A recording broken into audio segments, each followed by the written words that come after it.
করব এবং অল্প জীববিজ্ঞান পড়ালেখা করব। ওকে, সো আমরা রেকর্ডিং শুরু করলাম। এই অংশটুকুর ক্লাস তোমরা পেয়ে যাবা যারা পেইড অংশে আছো।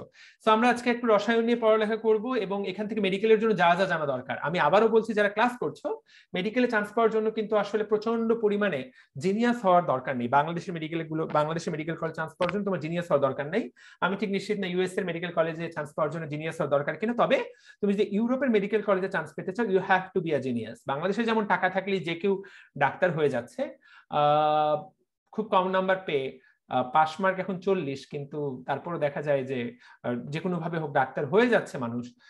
ইউরোপে কিন্তু বেশ কিছু কান্ট্রিতে তুমি চাইলেই ডাক্তার হতে পারবা না, তোমাকে টপ মোস্ট স্টুডেন্ট হতে হবে, একদম top most student. Top most মানে ধরো এইচএসসি তে যারা গোল্ডেন পেয়েছে তারা ধরো যে মেডিকেলের পরীক্ষা দেওয়ার জন্য বইয়ের যেমন সিলেক্ট করে ওইরকম সিলেক্টেড হবে, তার মধ্যে খুব হাতে গোনা খুব কয়েকজন মেডিকেলে পড়ার সুযোগ পায়। এবং বেশিরভাগ দেশেই কিন্তু মেডিকেলে পড়ার আগে তাদেরকে একটা অনার্স করতে হয়। আমাদের এখানে তো ডিরেক্ট আমরা এমবিবিএস করি, ওদের ওখানে আগে একটা অনার্স করতে হয়। সেই অনার্সে যারা ভালো রেজাল্ট করে তারা পরবর্তীতে মেডিকেলে পড়ার সুযোগ পায়। সো কারণ চিকিৎসকরা হলো পরবর্তীতে আসলে মানুষের জীবনে গুরুত্বপূর্ণ সিদ্ধান্ত দিবে। তোমার কথায় একটা পরিবার পুরো শেষ হয়ে যেতে পারে, পুরো বেঁচে উঠতে পারে। So this should be responsibility. কিন্তু আমাদের দেশে ব্যাপারটা একটু সহজলভ্য হয়ে গেছে। প্রত্যেক বছর 10,000 করে ডাক্তার বের হয় এখন। ব্যাপারটা যথেষ্ট হতাশাজনক বলে আমি মনে করি।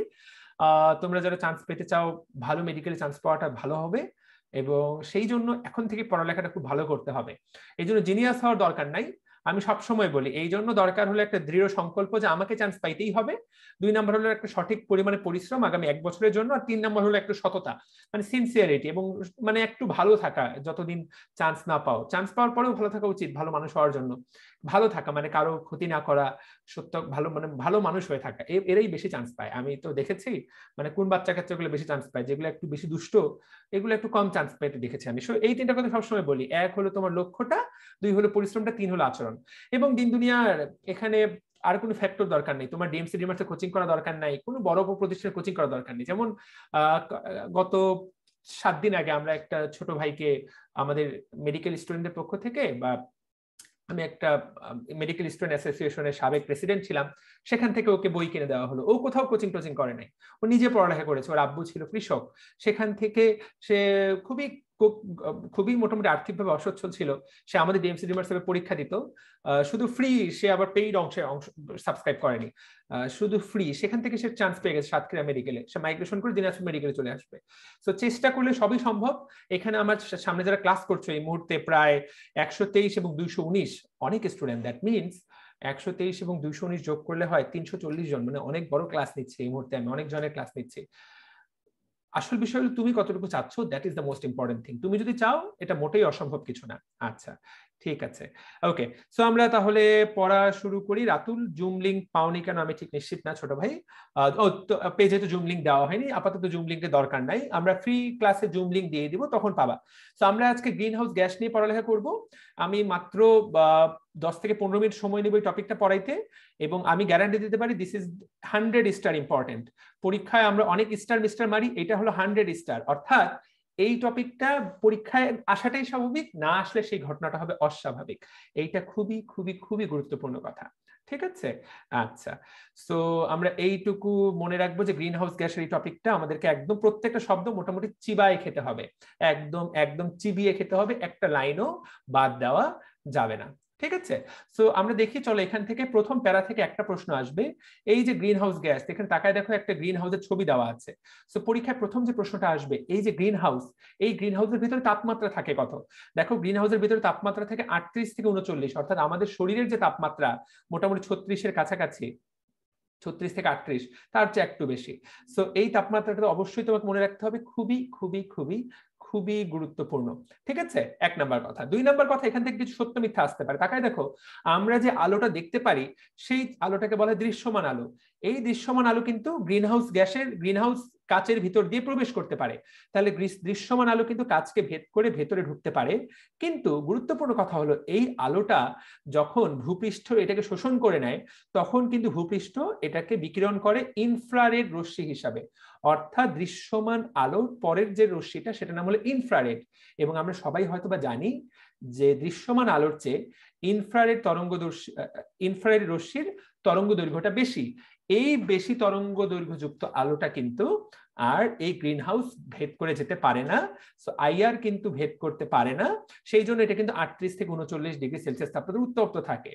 সো এই গ্রিন হাউসটা কোন কোন এলাকায় বানানো হয়? শীত প্রধান দেশে, কারণ সেখানে তাপমাত্রা শূন্যের কাছাকাছি। তো 0 ডিগ্রি টেম্পারেচারে বেশিরভাগ গাছপালাই জন্মায় না, সেই জন্য সেখানে যারা তারা সবুজ শাকসবজি খেতে পারে, একটু খেয়ে পরে বাঁচতে পারে, সেই জন্য তারা এই গ্রিন হাউস চাষ করে। ইউটিউবে জাস্ট গ্রিন হাউস সার্চ দাও, দেখবা যে একরের পর একর এরকম গ্রিন হাউস বানানো আছে, তারা সকল ধরনের শাকসবজি সেখানে চাষ করছে। সেখান থেকে 3টে প্রশ্ন হতে পারে। এক, যে গ্রিন হাউসের ভিতরে তাপমাত্রা কত থাকে। 2, কোন আলোটা প্রবেশ করতে পারে আর কোন আলোটা প্রবেশ করতে পারে না। সবাই একটু আমাকে জানাবা নাকি যে কোন আলোটা প্রবেশ করতে পারে না, যারা ভেতরে আমাদের লাইভে ক্লাসে আছো তারা একটু বলো।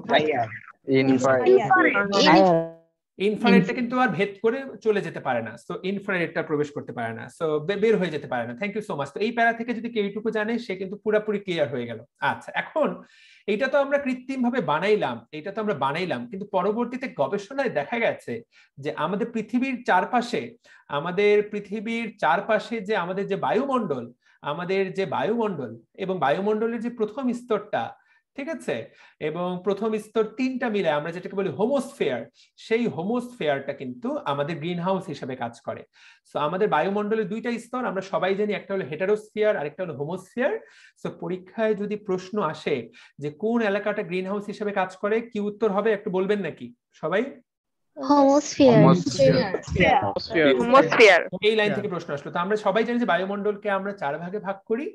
সো সেই 4 ভাগের প্রথম 3 ভাগকে আমরা বলি হোমোস্ফিয়ার, লাস্ট ভাগটাকে বলি হেটারোস্ফিয়ার। সেই হোমোস্ফিয়ার অংশের মধ্যে কি কি থাকে? নাইট্রোজেন থাকে, অক্সিজেন থাকে, ওজোন থাকে, ঠিক আছে, এর সাথে কার্বন ডাই অক্সাইড এবং পানির অণু থাকে। এইগুলোকে বলা হয় পৃথিবীর green house gas. So that is the thing, আমরা এই কথাটাই অবশ্যই মনে রাখবো। এবং এক্ষেত্রে একই ঘটনা ঘটে, সূর্যের আলোটা যেটা পৃথিবীতে আসে সেটা প্রবেশ করতে পারে, কিন্তু পরবর্তীতে ভূপৃষ্ঠ কি বিকিরণ করে? আইআর রশ্মি, যেটার বাংলা নাম হলো অবলোহিত রশ্মি। লোহিত মানে হলো লাল, আর মানে হলো রেড। সো অবলোহিত রশ্মি এটা বিকিরণ করে, এইটা কিন্তু আর মহাশূন্যে ফিরে যেতে পারে না। এই জন্য কিন্তু পৃথিবীর তাপমাত্রা মোটামুটি 13 ডিগ্রি সেলসিয়াসের আশেপাশে থাকে। ঠিক এই জন্য কিন্তু আমরা পৃথিবীর বুকে বেঁচে আছি। ঠিক এই কারণে কিন্তু মঙ্গল গ্রহে তুমি গিয়ে বেঁচে থাকতে পারবে না, কারণ ওদের বায়ুমণ্ডল নাই বলে কিন্তু ওখানে প্রচন্ড ঠান্ডা, ঠিক আছে। সো আমাদের বায়ুমণ্ডল আছেই কি বলি কিন্তু আমাদের গড় তাপমাত্রা 13। এবং যদি এরকম বায়ুমণ্ডলে যদি আমাদের কার্বন ডাই অক্সাইড এবং পানি না থাকতো, তাহলে কিন্তু আমাদের গড় তাপমাত্রা হতো -30। সো ভয়ঙ্কর ঘটনা, এবং পৃথিবীতে কোনো জীবজগতের অস্তিত্ব থাকতো না। এবং বর্তমানে কিন্তু চেষ্টা করা হচ্ছে, যে টেসলা, নাসা, তারা কিন্তু চেষ্টা করছে কিভাবে মঙ্গল গ্রহে কৃত্রিম বায়ুমণ্ডল তৈরি করা যায়। That is there plan. তাহলে সেটা গ্রিন হাউস হিসেবে কাজ করবে। ওকে, তাহলে আমরা জানলাম। এবং তাহলে বায়ুমণ্ডলে যে সীমিত পরিমাণে কার্বন ডাই অক্সাইড এবং জলীয় বাষ্প, এটাই কিন্তু গ্রিন হাউস প্রভাব আমাদেরকে বাঁচিয়ে রেখেছে। তো পরীক্ষার জন্য খুবই গুরুত্বপূর্ণ কথা। তাহলে কোন দুটো না থাকলে আমাদের পৃথিবীতে জীবজগতের অস্তিত্ব সংকটে পড়তো? বায়ুমণ্ডলে কোন দুটো না থাকলে? কার্বন ডাই অক্সাইড এবং পানি। গতদিন যে আমরা কুইজ খেলেছিলাম, সেখানে কিন্তু এই প্রশ্নটা করা হয়েছিল।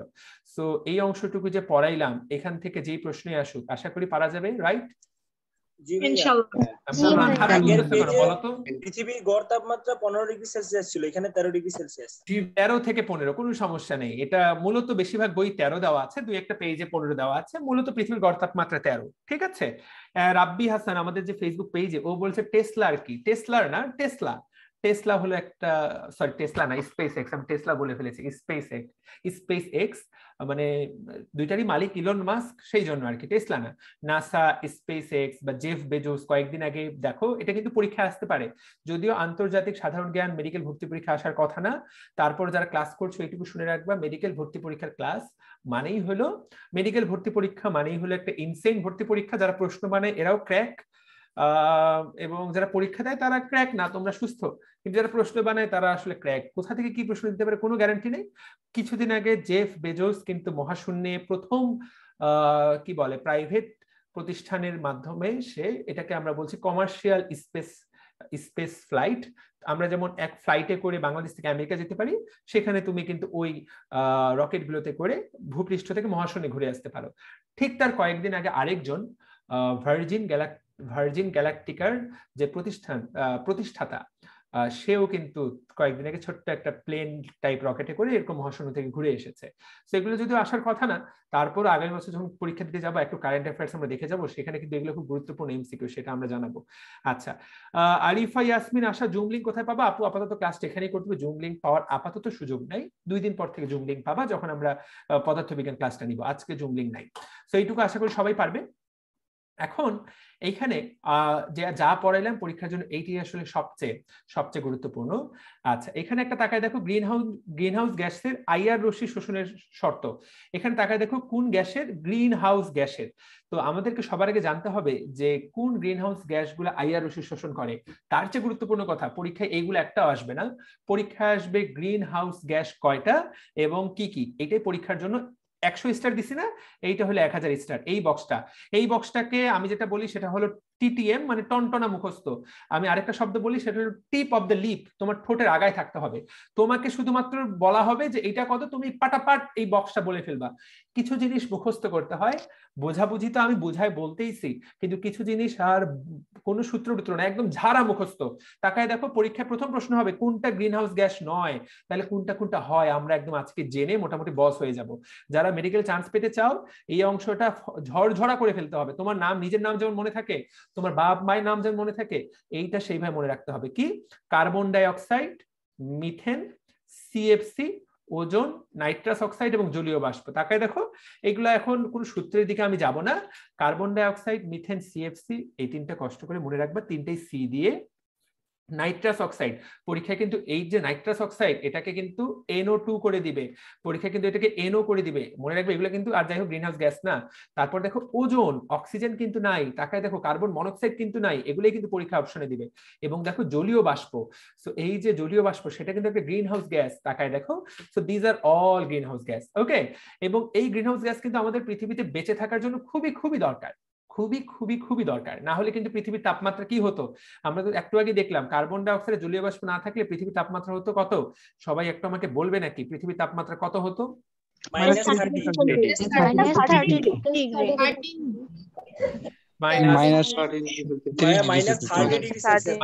ডিগ্রি হতো।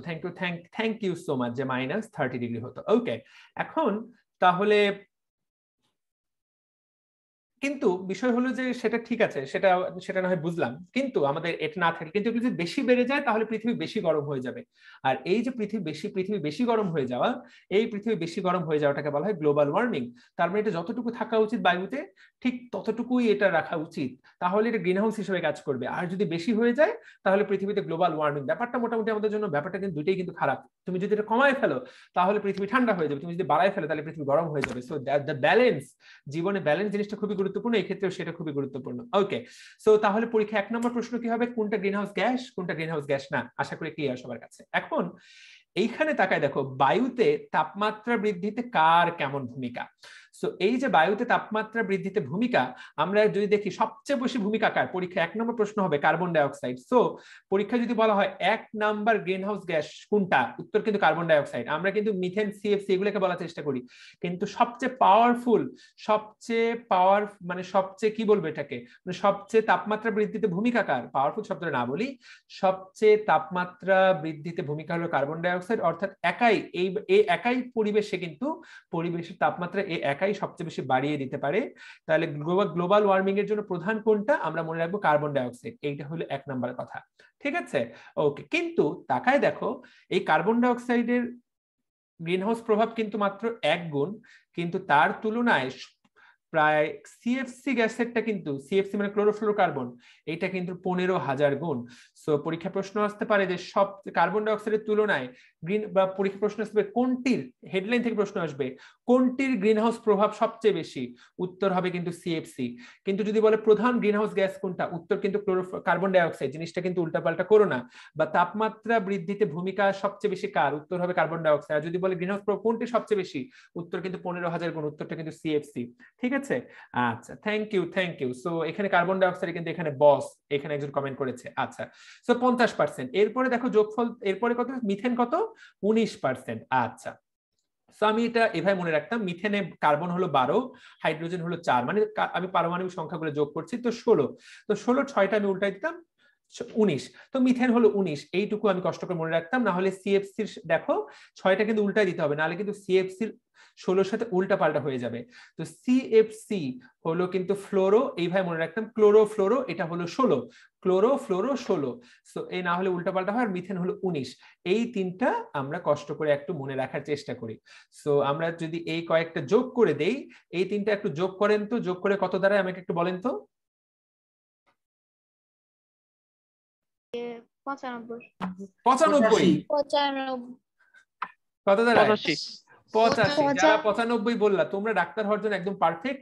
বাজারে একটা গুজব আছে যে ডাক্তার অঙ্ক টঙ্ক কিছুই পারে না, সো যারা এরা ডাক্তার হওয়ার জন্য হট ক্যান্ডিডেট, কিন্তু এই বাচ্চাগুলোই কিন্তু ডাক্তারিতে চান্স পাবা না যদি পরীক্ষা হলে এই ধরনের যোগে ভুল করো। ছোট ছোট সিলি মিস্টেক করা যাবে না, যোগে শার্প হতে হবে। হ্যাঁ, সো এইটুকু যোগ করে হয় হলো 85। এখন নাইট্রাস অক্সাইড হলো 5, জলীয় বাষ্প হলো 2, তার মানে 85 আর 2 কত? 87, আর 5 92। এখন এখানে তাকায় দেখো ওজনে দেওয়া আছে কত? 18, তার মানে 92 আর 18 যোগ করলে 110, তার মানে এই জায়গায় কিন্তু মোটামুটি একটা ঝামেলা দেখতে পাচ্ছি। যেখানে হওয়ার কথা 100% সেখানে দেওয়া আছে 110, তার মানে এখানে একটা ছোট্ট ভুল আছে, বইটাতে আমরা সবাই কারেক্ট করে নিব। এই যে ওজনে যে দেওয়া ওজনে 18%, সেই জিনিসটা আমরা কারেক্ট করে নিব, এইটা হবে অ্যাকচুয়ালি 8%। তো এখানে একটা আপনারা সবাই কেটে দিবেন। হ্যাঁ, সো তাহলে 50, 19, 16, 8, 5, 2, হোপফুলি ইট মেক্স সেন্স। তো ওজন কত? 8% ভূমিকা রাখে, নাইট্রাস অক্সাইড 5% ভূমিকা রাখে, জলীয় বাষ্প কয় পার্সেন্ট? 2% ভূমিকা রাখে। হোপফুলি দিস মেক সেন্স, এবং আশা করি তুমি এটা পুরোপুরি পারবা, তাই তো?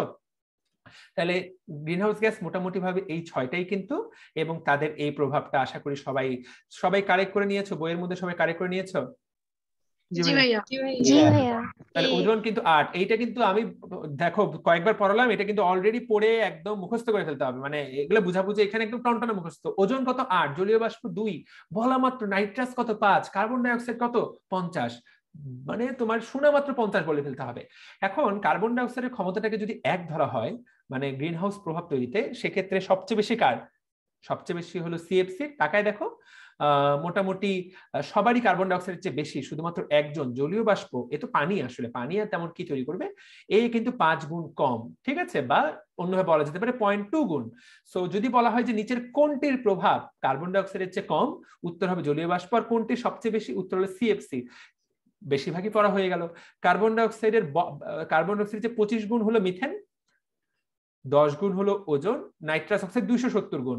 এখন তোমরা নিশ্চয়ই বুঝতে পারছো এগুলোতে সূত্রের কোনো দরকার নাই, সূত্র পড়তে গেলেই বরং এই জিনিস ভুল হবে। জাস্ট 2বার পড়বে আজকে ক্লাস শেষ করার পর, তুমি জাস্ট দুইবার পড়ো, তুমি দেখবা যে এই বক্স থেকে যতই প্রশ্ন আসুক তোমাকে কেউ আর ঠেকাইতে পারতেছে না। তো আবারও বলতেছি, এইটা প্রশ্ন সবনে কিন্তু 1000 স্টার, আশা করি ধরলেই সবাই এখন থেকে এটা পারবা তো নাকি? আজকের পর যত ক্লাস হবে আমি কিন্তু মাঝে মাঝে একটা করে জিজ্ঞাসা করব, ঠিক আছে? এটা কিন্তু একটা অত্যন্ত প্রিয় বক্স আমার, এবং এই বক্সটা কিন্তু পরীক্ষার জন্য খুবই খুবই খুবই গুরুত্বপূর্ণ। আচ্ছা, তো আমরা শিখে গেলাম যে এই বক্সটা মূলত পরীক্ষা এটাই আসবে। এখন বাকি যে কথাগুলো বলা হয়েছে, এখন কখন গ্রিনহাউস গ্যাসগুলা এরকম আইআর রশ্মিকে শোষণ করে নিবে, গ্রিনহাউস গ্যাসগুলা কখন শোষণ করে নেয়, তাকায় দেখো যে সকল গ্যাসের অণুতে 3টা বা 4টা পরমাণু থাকে, যেমন এখানে 3টা পরমাণু, এখানে 5টা পরমাণু, এবং যাদের আইআর রশ্মি শোষণ ক্ষমতা থাকে তারা গ্রিনহাউস গ্যাসের ভূমিকা রাখতে পারে। তো এখানে পরীক্ষা প্রশ্ন আসতে পারে, নিচের কোন গ্যাসগুলো গ্রিনহাউস গ্যাস, বা নিচের কোন গ্যাসগুলোর আইআর রশ্মি শোষণের ক্ষমতা আছে, যাদের একটু বড় পরমাণু আছে। এইটা হলো 1 নাম্বার কথা, ঠিক আছে?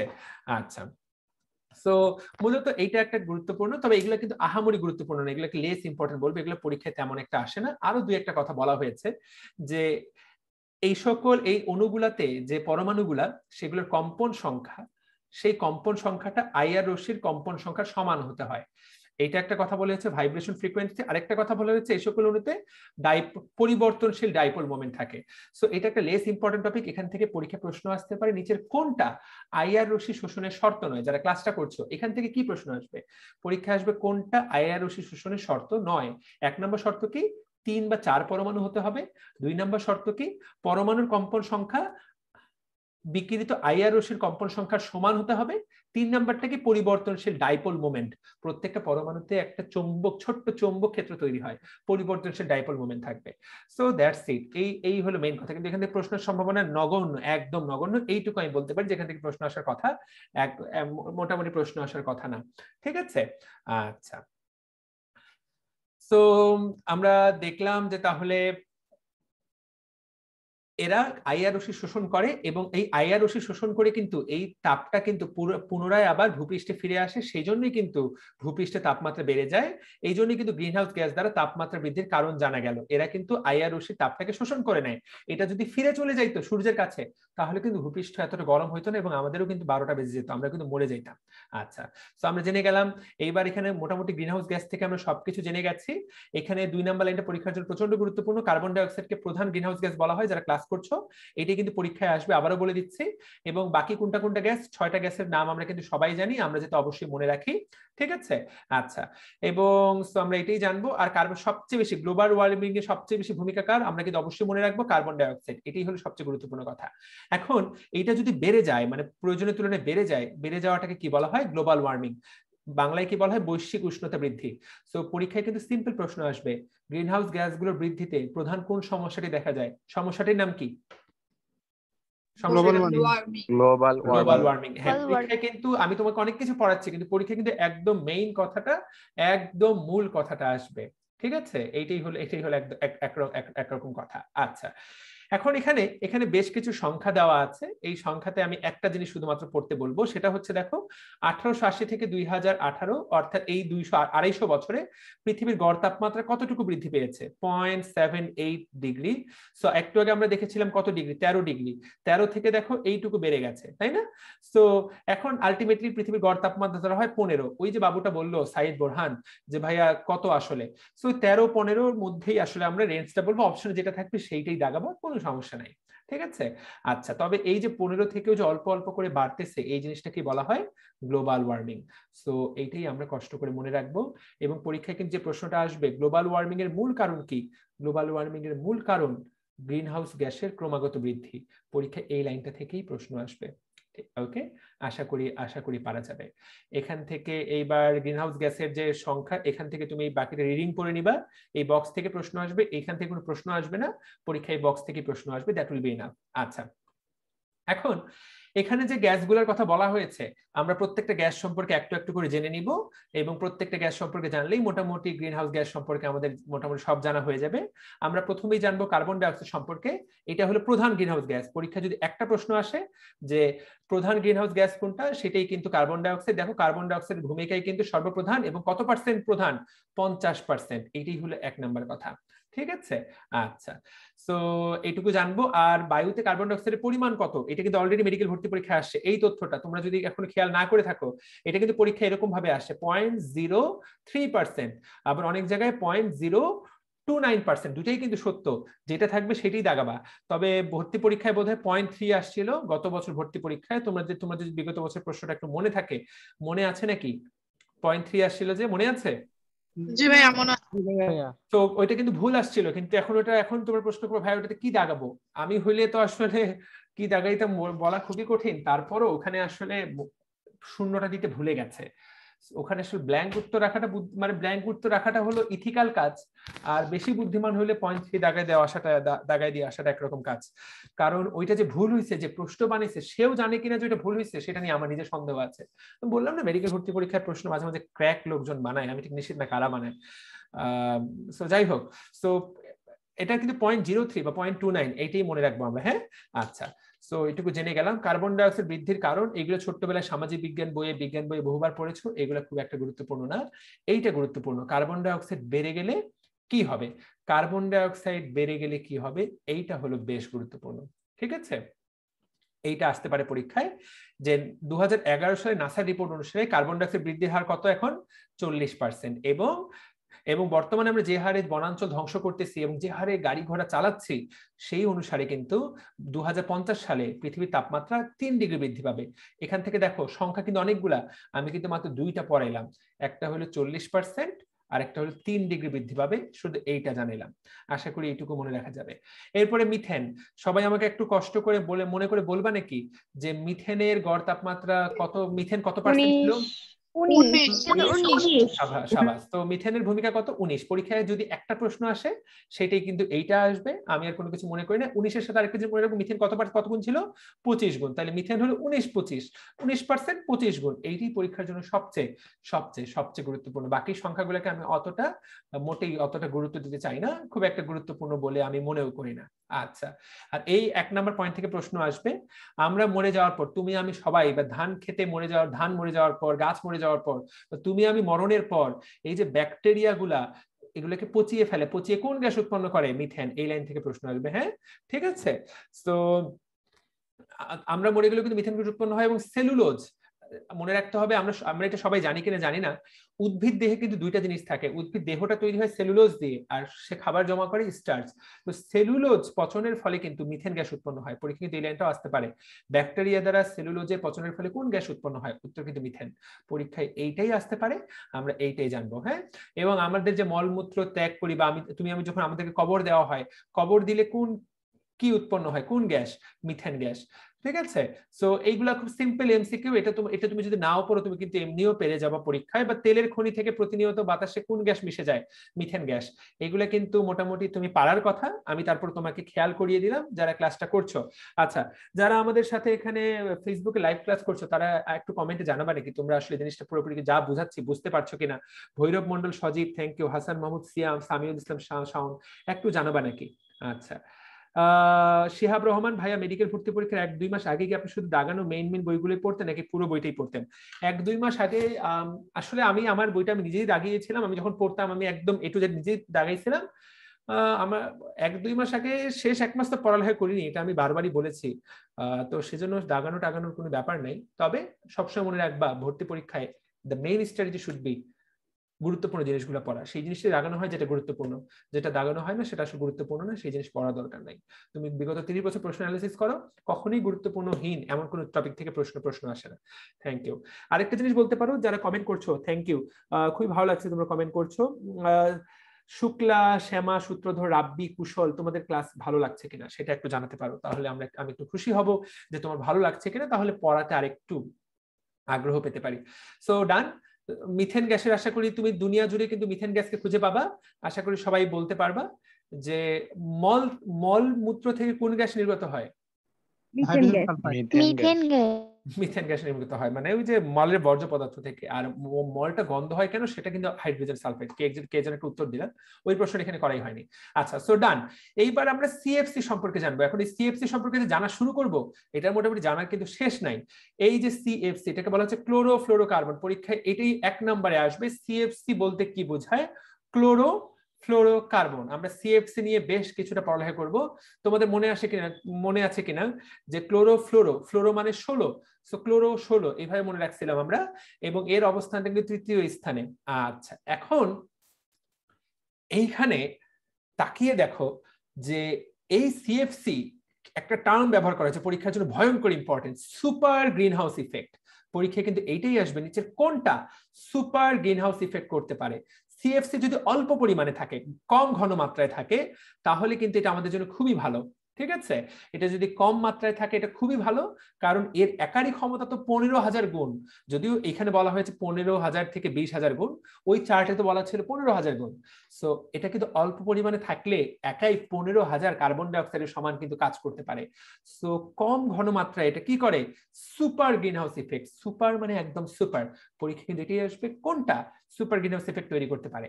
আশা করি তুমি এটা উত্তর করতে পারবা। কিন্তু বিষয় হলো আমরা কিন্তু সেই ব্যাপারটাকে আর কম ঘনমাত্রা রাখি নাই। আমরা দেখো কোথায় কোথায় ব্যবহার করা হয়। এসি, তুমি যে বাসায় এসি চালাচ্ছ, তারপরে রেফ্রিজারেটর, ফ্রিজ, ঠিক আছে, এই সকল হিমায়ক যন্ত্রের তরল রূপে এগুলোকে ব্যবহার করা হয়। তাহলে পরীক্ষায় এখান থেকে 1 নম্বর প্রশ্ন আসবে, নিচের কোনটা হিমায়ক যন্ত্রের তরল রূপে ব্যবহার করা হয়? 2 নম্বর প্রশ্ন আসবে, কিন্তু এগুলোই কিন্তু পরীক্ষায় প্রশ্ন আসে, তরল প্রসাধনীর স্প্রে তরল রূপে। এই যে আমরা বডি স্প্রে মাখি, তুমি মনে করো খুব ভাব, মানে যে দেখা করতে গেলা তোমার বান্ধবীর সাথে, ছেলেগুলা বডি স্প্রে মাখে, সেখানেও কিন্তু সিএফসি থাকে।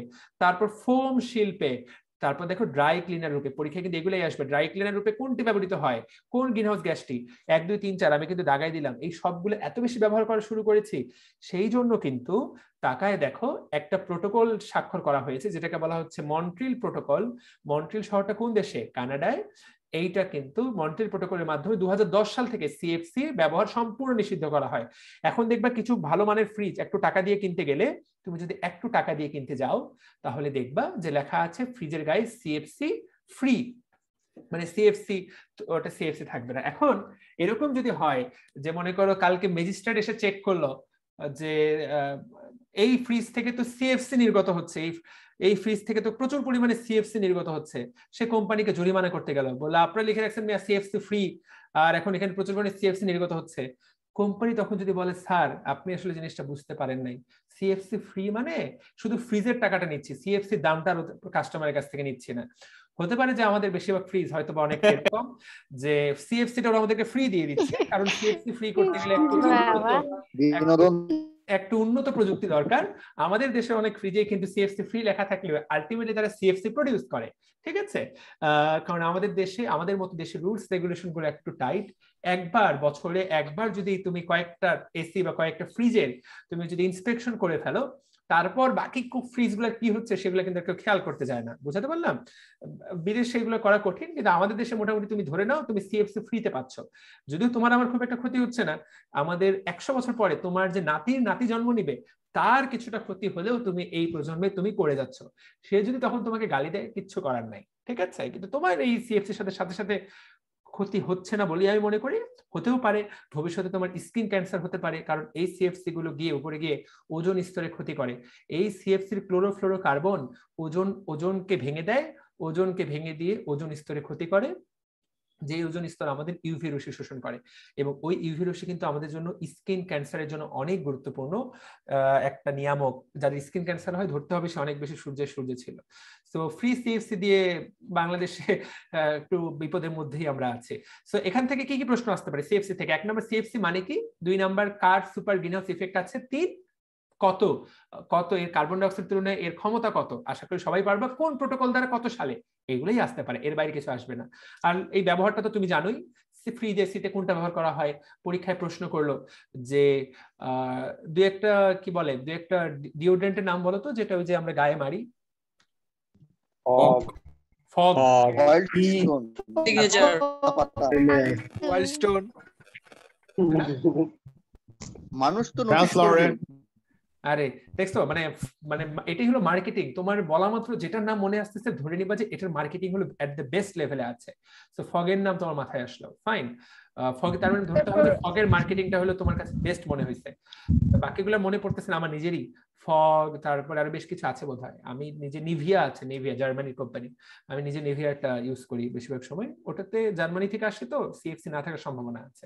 ওকে, তো সিএফসি জেনে গেলাম। এবার হলো 4 ওজনটা কিন্তু আমরা ঠিক করছিলাম, সবার আশা করি মনে আছে। এটা কিন্তু 8% ক্ষমতা রাখে, হ্যাঁ, এবং 8% ভূমিকা রাখে, এবং কার্বন ডাই অক্সাইডের তুলনায় 10 গুণ বেশি এর ওজন, তাহলে 10 গুণ বেশি। এই দুটোই আসলে আমি মনে রাখার জন্য চেষ্টা করব, ঠিক আছে। তোমাদেরকে একটা জিনিস মনে আছে, শিহাব রহমান বলেছে ঠিকমতো পড়ালেখা করেনি 1 মাস, তাহলে এত ভালো করলেন কিভাবে? আমি তো তার আগে খুব পড়ালেখা করছিলাম শিহাব, আমি পুরো কলেজ লাইফে খুব ভালো পড়ালেখা করেছি, এবং তার আগে 3-4 মাস খুব ভালো পড়ালেখা করছি। শেষ মাসে পড়ালেখা করতেই হবে তা তো না। আচ্ছা ঠিক আছে, আমি তো এখন টের পেলাম রেজাউল করিম রেজা, এখানে কি ক্লাস হচ্ছে না এখানে ফুটবল খেলা হচ্ছে?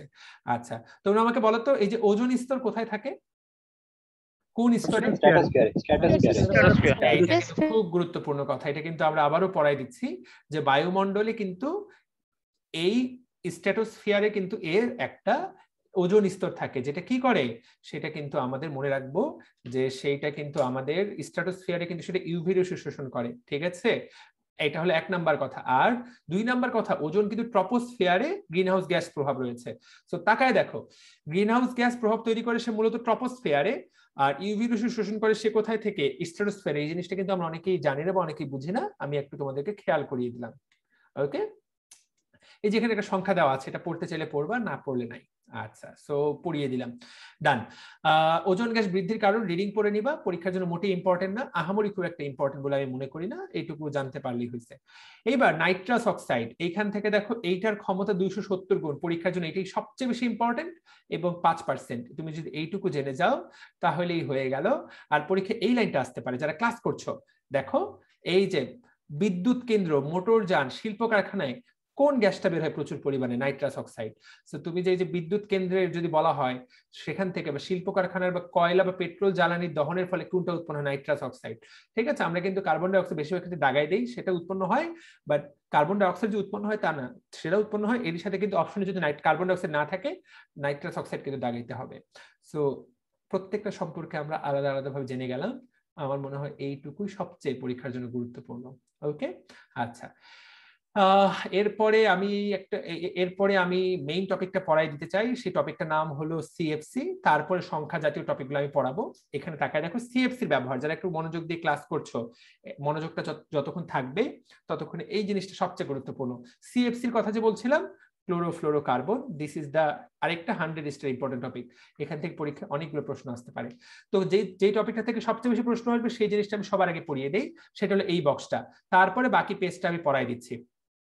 ঠিক আছে, সিএফসি কাকে বলা হয়? ক্লোরোফ্লোরোকার্বন। এখন ক্লোরোফ্লোরোকার্বন গুলোর নামের দিকে তাকায় দেখো, সিএফসি 11, সিএফসি 12, সিএফসি 113। এখন পরীক্ষায় আসবে কিন্তু CFCl3, এইটাকে কি বলা হয়? এটাকে বলা হয় CFC 11। CF2Cl2, এটাকে বলা হয় CFC 12। তারপর দেখো CF2Cl, CFCl2, এটাকে বলে 113। এখন তুমি বলবে যে ভাই এগুলো কি হচ্ছে, মানে এগুলো আমার পক্ষে কিভাবে মনে রাখা সম্ভব? সো কিভাবে মনে রাখা সম্ভব সেটার জন্য তো আমরা একটা সূত্র শিখবই, যে কিভাবে এগুলো নামকরণ করা হয়। তুমি যদি ঠিক এক পেজ পরে চলে যাও, তাহলে নামকরণের সিস্টেমটা এইভাবে দেওয়া হয়েছে, কিভাবে সিএফসি নামকরণ করা হয়, এবং এই নামকরণটাই আমরা শিখব। ঠিক আছে, আচ্ছা। এখন এই যে সিএফসির যে নামকরণ, এইখানে নামকরণটা পরীক্ষার, মেডিকেল ভর্তি পরীক্ষা অবশ্য নামকরণটা আসবে না, তারপরও আমি দুই একটা জিনিস একটু জানিয়ে দিতে পারি যে নামকরণটা কিভাবে করা হয়। সিএফসি কে অনেক সময় কিন্তু ফ্রিয়ন গ্যাস বলা হয়, পরীক্ষায় তাকায় দেখবে যে ফ্রিয়ন শব্দের ব্যবহার করা হচ্ছে। সো ফ্রিয়ন গ্যাসও বলা হয়, ক্লোরোফ্লোরোকার্বনিক গ্যাসগুলোর অপর নাম হলো ফ্রিয়ন গ্যাস। কিভাবে করা হয় তোমরা অলরেডি 90% বাচ্চা এখানে জানো, যে 10% বাচ্চা জানো না, তাদের জন্য এই জিনিসটা আমি বইয়ের মধ্যে থেকেই জানিয়ে দিচ্ছি। সো সিএফসির নাম্বারিং পদ্ধতিটাকে বলা হয় এবিসি নাম্বারিং পদ্ধতি। এটাকে বলা হয় এবিসি নাম্বারিং পদ্ধতি। প্রথমে আমরা এ এর মান বের করি, তারপরে আমরা বি এর মান বের করি, তারপরে আমরা সি এর মান বের করি। তো সবসময় মনে রাখবা সিএফসি তাহলে নাম্বারিং পদ্ধতিতে কয়টা সংখ্যা থাকবে? 3টা সংখ্যা থাকবে। তো যেটা আসলে 11 ধরে নিবা, সেটা আসলে 11 না, সেটা আসলে 011। যেটা 12 সেটা আসলে 012। ঠিক আছে, সো এইটা আমাদেরকে মনে রাখতে হবে। এখন এইটা কেন পড়াবো? যদি এটা মেডিকেলে আসবে না, কিন্তু অন্য ভার্সিটিতে যদি কোনো সিএফসি বানিয়ে দেয়, তোমাকে যদি টেস্ট করা হয় তুমি এবিসি নাম্বারিং পদ্ধতিটা পারো কিনা, তাহলে তোমাকে এটা চেষ্টা করতে হবে। আচ্ছা, এখন সিস্টেমটাকে আমরা কিভাবে মনে রাখবো? আমরা এখন তাকায় দেখো, আমি এটা এইভাবে বলি, লেখাটা দেখা যাচ্ছে কিনা, যদিও সাদা বোর্ডে লিখে দিব। এবিসি কথাটা তুমি জানবা, এবিসি আমরা যদি একটু জেনে নেই, সেটা হচ্ছে, আচ্ছা আমরা যদি হোয়াইট বোর্ড ইউজ করি, তাহলে এখানে হোয়াইট বোর্ডের চেয়ে ভালো হলো এইখানে আমার, ইয়েস। সো আমরা এই জিনিসটা এইভাবে মনে রাখতে পারি, এটা বলা হয় এ বি সি। সো তুমি প্রথম কথা হলো এবিসি জানবা। 2 নাম্বার কথা তুমি জানবা হলো এর নিচে কি লিখবো, বির নিচে কি লিখবো, আর সির নিচে কি লিখবো। কোথায় গেল ওটা? ইয়েস, আমরা এর নিচে লিখবো সি, বির নিচে লিখবো এইচ, এবং সির নিচে লিখবো এফ। সো সিএইচএফ তুমি যদি এইটুকু শিখতে পারো, দ্যাটস ইট। আমরা তারপরে জাস্ট এখানে 1 মাইনাস করে দিব, এখানে 1 প্লাস করে দিব, এই তো আমাদের হয়ে গেল। সো এ সমান হলো সি মাইনাস 1, বি সমান হলো এইচ প্লাস 1, সি সমান হলো এফ। এইটাই হলো এবিসি নাম্বারিং সংখ্যা। ঠিক আছে, আমি আরেকবার লিখে দিচ্ছি। এবিসি বলতে আমরা কি লিখবো? এখানে দেখো এ বি সি, সো তাই না? এখানে দেখো এই যে এবিসি আমরা লিখবো C H F, C minus 1, H+1 এবং F, অর্থাৎ আমরা তাকায় দেখবো যে নাম্বারিংটা কিভাবে হবে। তাহলে CHF আমরা যদি এখানে একটু তাকায় দেখি। আচ্ছা, এখানে নাদিয়া সাদিয়া নামটা খুব সুন্দর, নাদিয়া সাদিয়া, বেশ ভালো লাগছে। ভাগ্য ভালো যে তুমি আর অন্য কোনো অক্ষর ব্যবহার করনি, নাদিয়া সাদিয়া দিয়ে থেমে গেছো তোমার নামে। ক্লাস কোন তারিখ থেকে স্টার্ট হয়েছে? ক্লাস আজকে শুরু হলো, ফ্রি ক্লাসটা পরশুদিন থেকে শুরু হবে নাদিয়া সাদিয়া। আচ্ছা, কোন রাইটারের বই বেস্ট হবে? হেমন্তী দাস, অবশ্যই হাজারি স্যারের বই বেস্ট হবে, এর উপরে কোনো বেস্ট বই আছে নাকি দুনিয়ায়? হাজারি স্যারের বই, বাকিগুলোকে আমি ছোট করছি না, কিন্তু মেডিকেল ভর্তি পরীক্ষার হাজারি স্যারের বই বেস্ট। এখন আমরা যদি এখানে দেখাই দেখি CFCl3 ক্লোরোফ্লোরোকার্বনের ক্ষেত্রে একটা উদাহরণ, CFCl3 যদি আমরা তাকাই দেখি, সো এইখানে A সমান কত হবে? C-1। C কয়টা আছে? C আছে একটা, তাহলে 1 - 1 সমান হলো 0। তারপরে H কয়টা আছে? H+1। সো আমরা এইখানে দেখলাম যে H+1, H এখানে একটাও নাই, নো H, তাহলে তারপরে +1 এর জন্য ওই 1 থেকে গেল। আর এখানে যে F, সো F এখানে তাকাই দেখি আমি, CF, F এখানে একটা, সো ওই F এর একটা F 1 এর 1 হয়ে গেল। সো ওই যে F এর একটা, তাহলে সংখ্যাটা দাঁড়ালো কি? ABC 0 1 1। আমরা বলে দেব এটা ক্লোরোফ্লোরোকার্বন 11। এই হয়ে গেল কথা। আমাকে একটা ছোট্ট একটা জিনিস সুযোগ দাও, তাহলে আমি জিনিসটা করতে পারবো, কারণ ব্যাপারটা বেশ লেখাটা পচা হচ্ছে, আমাকে জাস্ট ফাইলটা ওপেন করে ক্লোজ করতে হবে। আচ্ছা, তারপরে করছি। আশা করি এই জিনিসটা আমি বোঝাতে পেরেছি। তাহলে C-1, H+1 এবং F, ABC জিনিসটাকে বোঝা গেছে? পারা যাবে? চলো আমরা আরেকটা প্র্যাকটিস করি, এটা কিভাবে বের করা যায়। CHF2Cl, আমরা যদি এইটা চেষ্টা করি, যদিও লেখাগুলো একটু ভেঙে যাচ্ছে। CHF2Cl, এই ক্ষেত্রে আমরা কি লিখবো? ABC মানে হলো C-1, H+1 এবং F। এইটুকু, এই সূত্রটা মনে রাখতে হবে, তাহলে দুনিয়ার জন্য হয়ে গেল। এখানে A সমান হলো, এখানে C আছে কয়টা? একটা, সো 1 - 1 সমান 0। এখানে H আছে কয়টা? H আছে একটা, তাহলে উত্তর হবে 1 + 1 সমান 2। আর F আছে কয়টা? সরাসরি 2টা। সো খুব সহজ কথা, এটার উত্তর হবে তাহলে CFC, এটা কত? 22। এটা হয়ে গেল CFC 22। Hopefully this make sense, এবং এইভাবেই নামকরণগুলো করা হয়েছে। বাকিগুলা পরীক্ষায় আসলে আশা করি তুমি ইজিলি এটা উত্তর করতে পারবে, আশা করি পারা যাবে, তাই তো? জি ভাইয়া। আশা করি তোমরা সবাই এটা আগে থেকেও পারতা, আমি জাস্ট একবার দেখিয়ে দিলাম যাতে হয়ে যায়। সো এই নামকরণগুলোর মধ্যে ভর্তি পরীক্ষার জন্য সবচেয়ে বিখ্যাত হলো ওই বক্সের এই 3টা, যারা ক্লাসটা করছো আমি দেখাই দিচ্ছি। পরীক্ষায় কিন্তু এই বক্সটা যতটা মানে ভয়ঙ্কর ইম্পর্টেন্ট, এই টপিকটা বললাম তো, ভয়ঙ্কর ভয়ঙ্কর ভয়ঙ্কর ইম্পর্টেন্ট। ঠিক আছে, ওকে। ক্লাসটা পেজে সেভ থাকবে, চিন্তা করার কিচ্ছু নাই। ওকে, তাহলে আমরা এই সূত্র দিয়ে এই সংখ্যাগুলো তুমি কিন্তু বের করে ফেলতে পারবা, সেটা ইস্যু না। এইবার দেখো CFC13 কোথায় ব্যবহৃত হয়। CFC13 তাকায় দেখো, 3টা জিনিস, গ্রিজ, গ্লু এবং সোল্ডার ধুয়ে নেওয়ার কাজে, ইলেকট্রিক সার্কিটের সোল্ডার। পরীক্ষায় যে কোনো একটা দিবে। ইলেকট্রিক সার্কিটের সোল্ডার ধোয়ার ক্ষেত্রে কোনটা, গ্লু তৈরিতে কোনটা, গ্রিজ তৈরিতে কোনটা? উত্তর হইল 13। সো গ্রিজ, গ্লু, সোল্ডার, এই যে এই 13, একদম এই 13-র সাথে গ্রিজ, গ্লু, সোল্ডার ব্রেনের মধ্যে পুরাপুরি এই অংশটুকু সেভ করে ফেলতে হবে। খুবই খুবই খুবই খুবই গুরুত্বপূর্ণ, এইটাই কিন্তু আসবে। ঠিক আছে, 11 এবং 12-র মধ্যে শুধু একটা জিনিস কমন, তাকায় দেখো রেফ্রিজারেটরে ব্যবহৃত হয় কোনটা কোনটা, 11 এবং 12। তো রেফ্রিজারেটরের পরীক্ষা যদি প্রশ্ন আসে, এই দুইটাই কিন্তু রেফ্রিজারেটরে ব্যবহৃত হয়, কিন্তু বাকিগুলো কিন্তু আর ব্যবহৃত হয় না। যেমন এসি, আমি যে মনে করি এসির বাতাস খাচ্ছি, সেখানে কোনটা ব্যবহৃত হয়? 12। তাহলে তুমি যে এসির বাতাস খাও, সেখানে কোনটা ব্যবহৃত হয়? 12। কঠিন প্লাস্টিক ফোমে কোনটা ব্যবহৃত হয়? 12। তারপর বিভিন্ন সুগন্ধির যে স্প্রে ক্যান, সেখানেও কিন্তু এই 12 ব্যবহৃত হয়। বিভিন্ন সুগন্ধির কথাটা যদি বলে দেওয়া থাকে, তাহলে কিন্তু উত্তর হবে শুধুমাত্র 12। আর যদি বলে স্প্রে ক্যানে কোনটা, তাহলে 11 12 দুইটাই। ঠিক আছে, সো পরীক্ষার জন্য কোনটা গুরুত্বপূর্ণ? কঠিন প্লাস্টিক ফোম এবং এয়ার কন্ডিশন। আমি কিন্তু ভর্তি পরীক্ষার স্টাইলে পড়িয়ে দিচ্ছি, এগুলো কিন্তু এইভাবে সিরিয়াসলি পড়তে হয়। আচ্ছা ভাইয়া, প্লিজ এই ক্লাসগুলো রুটিন দেন। হঠাৎ করে কেন ক্লাস হচ্ছে বুঝতেছি না। অলরেডি এই ক্লাসের ডিসকাশনে রুটিন দেওয়া আছে, রুটিন তুমি ক্লাস শেষে পেয়ে যাবা। এটার যে ডেসক্রিপশনে, সেখানে কিন্তু অলরেডি রুটিনটা দেওয়া আছে। পরশুদিন থেকে লাইভ ক্লাস শুরু হবে। আজকেরটা আমরা মন চাইলে সেজন্য শেয়ার করলাম, তোমরা যাতে একটু আমাদের সাথে সরগর হতে পারো, মানে একটু অভ্যস্ত হতে পারো, এই জন্য। সো এয়ার কন্ডিশন বললেই কিন্তু 12, ফোম বললে, কঠিন প্লাস্টিক ফোম, কঠিন ফোম বললেই কিন্তু 12, নরম ফোম বললে 11, গাড়ির শীট, বালিশ, কুশন, কার্পেট ঠিক আছে, ফ্রিজার এইখানে।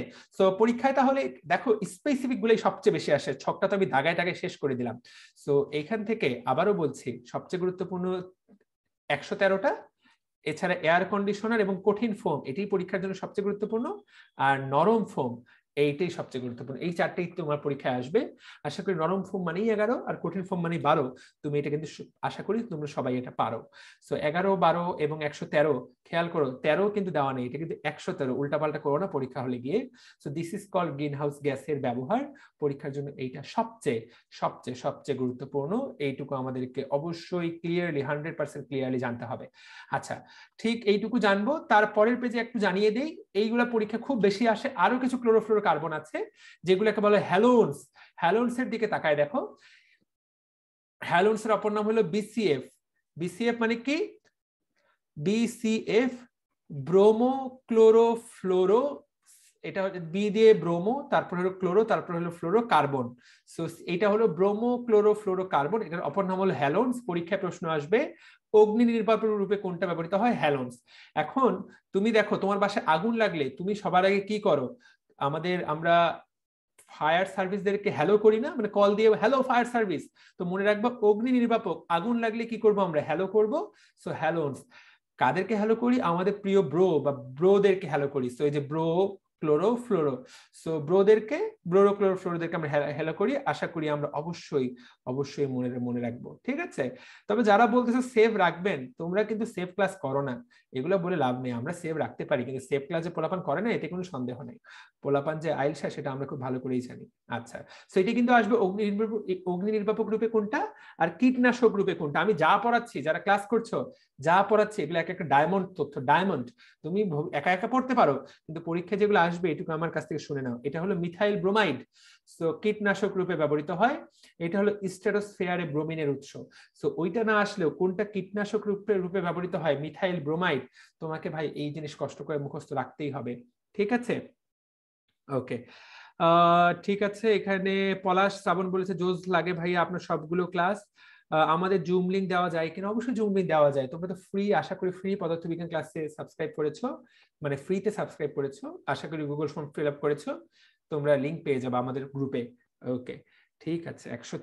সো আশা করি তাহলে পারা যাবে। অগ্নি নির্বাপক রূপে কোনটি ব্যবহৃত হয়? সবাই একটু বলবো নাকি? হ্যালোনস। আচ্ছা, সো হ্যালো করে দিব আমরা। ওইটা অবশ্যই কষ্ট করে রাখতে, পরীক্ষার জন্য এটা সবচেয়ে সবচেয়ে সবচেয়ে সবচেয়ে গুরুত্বপূর্ণ কথা। আচ্ছা, আর দুইটা কথা জানাবো, তাহলে মেইন যে জিনিসগুলো সেটা আমাদেরকে জানা হয়ে যাবে। এখন এই যে সিএফসি গ্যাস, এই সিএফসি গ্যাসের মূল ঘটনাটা কি? এটা কেন খারাপ? এইটা এক নম্বর কথা, তো বেশি থাকলে বেশি পরিমাণে কি হবে? গ্লোবাল ওয়ার্মিং হবে। আরেকটা ঘটনা করে, আমাদের যে স্ট্র্যাটোস্ফিয়ারের ওজোন স্তর, সেই ওজোন স্তরকে কিন্তু এই সিএফসি গ্যাস ক্ষতি করে। কিভাবে ক্ষতি করে? এই দেখো, এই ক্লোরোফ্লোরো কার্বনটা যায়, ক্লোরোফ্লোরো কার্বন ওখানে গিয়ে মুক্ত ফ্রি রেডিকেল তৈরি করে। এটাকে আমরা বলবো হলো chlorine free radical. Chlorine free radical, তাকায় দেখো, তাহলে এটার নাম হলো ক্লোরিন ফ্রি রেডিকেল। এই ক্লোরিন ফ্রি রেডিকেল এটা ওজনের সাথে বিক্রিয়া করে এবং ওজনকে ভেঙে কিন্তু সে অক্সিজেনে পরিণত করে। বুঝতে পারলাম? এবং পরবর্তীতে এইভাবে ওজোন স্তরের ক্ষতি হয়। তো পরীক্ষায় প্রশ্ন আসতে পারে যে কারা ওজোন স্তরের ক্ষতি করে? আমরা অবশ্যই মনে রাখবো যে ক্লোরোফ্লোরো কার্বনগুলো ক্ষতি করে। কিভাবে ক্ষতি করে? সে কি তৈরি করে? মুক্ত ইলেকট্রন যুক্ত ক্লোরিন পরমাণু, যাদেরকে আমরা বলবো ক্লোরিন ফ্রি রেডিকেল। এই ক্লোরিন ফ্রি রেডিকেল গুলাই কিন্তু ওজনের সাথে বিক্রিয়া করে। পরীক্ষায় এই বিক্রিয়াটা থেকে প্রশ্ন আসবে, ওজনের সাথে বিক্রিয়া করে কে? Chlorine free radical. ভেতর থেকে বুঝে পড়তে হবে। তাহলে ওজোন গ্যাসের সাথে কিন্তু সিএফসি ডিরেক্ট বিক্রিয়া করে না, সে ইউভি রশ্মির প্রভাবে গিয়ে ভেঙে যায়, ভেঙে গিয়ে কিন্তু সে এই কাজটা করে। সো আশা করি আমরা মনে রাখতে পারবো। এবং তাকায় দেখো, খুবই গুরুত্বপূর্ণ। তাহলে এখানে আমরা যদি জানি যে একটা ক্লোরিন পরমাণু আসলে 2 অণু ওজোন ভেঙে 3 অণু অক্সিজেন তৈরি করে, তাহলে একটা ক্লোরিন পরমাণু 2 অণু ওজোন ভেঙে মূলত 3 অণু অক্সিজেন তৈরি করে। কারণ আমরা জানি যে O3, তাহলে 2টা O3 যোগ করলে হয় 3টা O2। তাহলে পরীক্ষা এই লাইন থেকে প্রশ্ন আসতে পারে আচ্ছা, আর এইগুলা একটা ক্লোরিন ওজন স্তরে গেলে 2 বছর সেখানে বেঁচে থাকে, সেই 2 বছরে সে মোটামুটি 1 লক্ষ ওজন অণুকে ভেঙে সাইজ করে দিতে পারে। তো ব্যাপারটা কতটা ভয়ঙ্কর, এবং এই জন্য কিন্তু আমাদের ক্যান্সার ট্যান্সার অনেক বেশি বেড়ে যাচ্ছে। আর ক্লোরিনের চেয়ে ব্রোমিনের এই ক্ষমতাটা আরো বেশি, তো ব্রোমিনটা কত খারাপ। তো এই ব্রোমিনটা কোথা থেকে আসে? মিথাইল ব্রোমাইড থেকে, যেটা আমরা কিন্তু কীটনাশক হিসেবে ব্যবহার করি। এই কীটনাশকটা এই মিথাইল ব্রোমাইড গ্যাস হিসেবে চলে যায় আকাশে, বা তৈরি করার সময় কীটনাশক তৈরি করার সময় আকাশে চলে যায়, সেখানে গিয়ে কিন্তু আমাদের ক্ষতি করে। তো একটা সমস্যার সমাধান করতে গিয়ে কিন্তু আমরা আরেকটা সমস্যা ডেকে আনি। মানব সভ্যতা সার আবিষ্কার করলো, কীটনাশক আবিষ্কার করলো, সেখান থেকে কিন্তু আমরা আরো বড় বড় সমস্যা ডেকে আনলাম। তো এভাবেই আসলে চেক এন্ড ব্যালেন্স করে পুরো দুনিয়াটা চলছে। তো আশা করি তুমি শিখে ফেলতে পারলা, আশা করি এটুকু আমি বুঝাতে পারলাম যে এগুলো কিভাবে আমাদের ক্ষতি করে। সিএফসি গ্যাসে তাহলে আমরা জেনে গেলাম। আচ্ছা, এখানে একটু আগের পেজে চলে যাই, ছোট্ট একটা টপিক দেওয়া আছে এই জায়গায়, দুটো বিজ্ঞানীর নাম দেওয়া আছে। একটা বিজ্ঞানীর নাম হলো জো ফোরম্যান। সো জো ফোরম্যান তিনি প্রথম আবিষ্কার করেন যে ওজোন স্তর পাতলা হয়ে গেছে।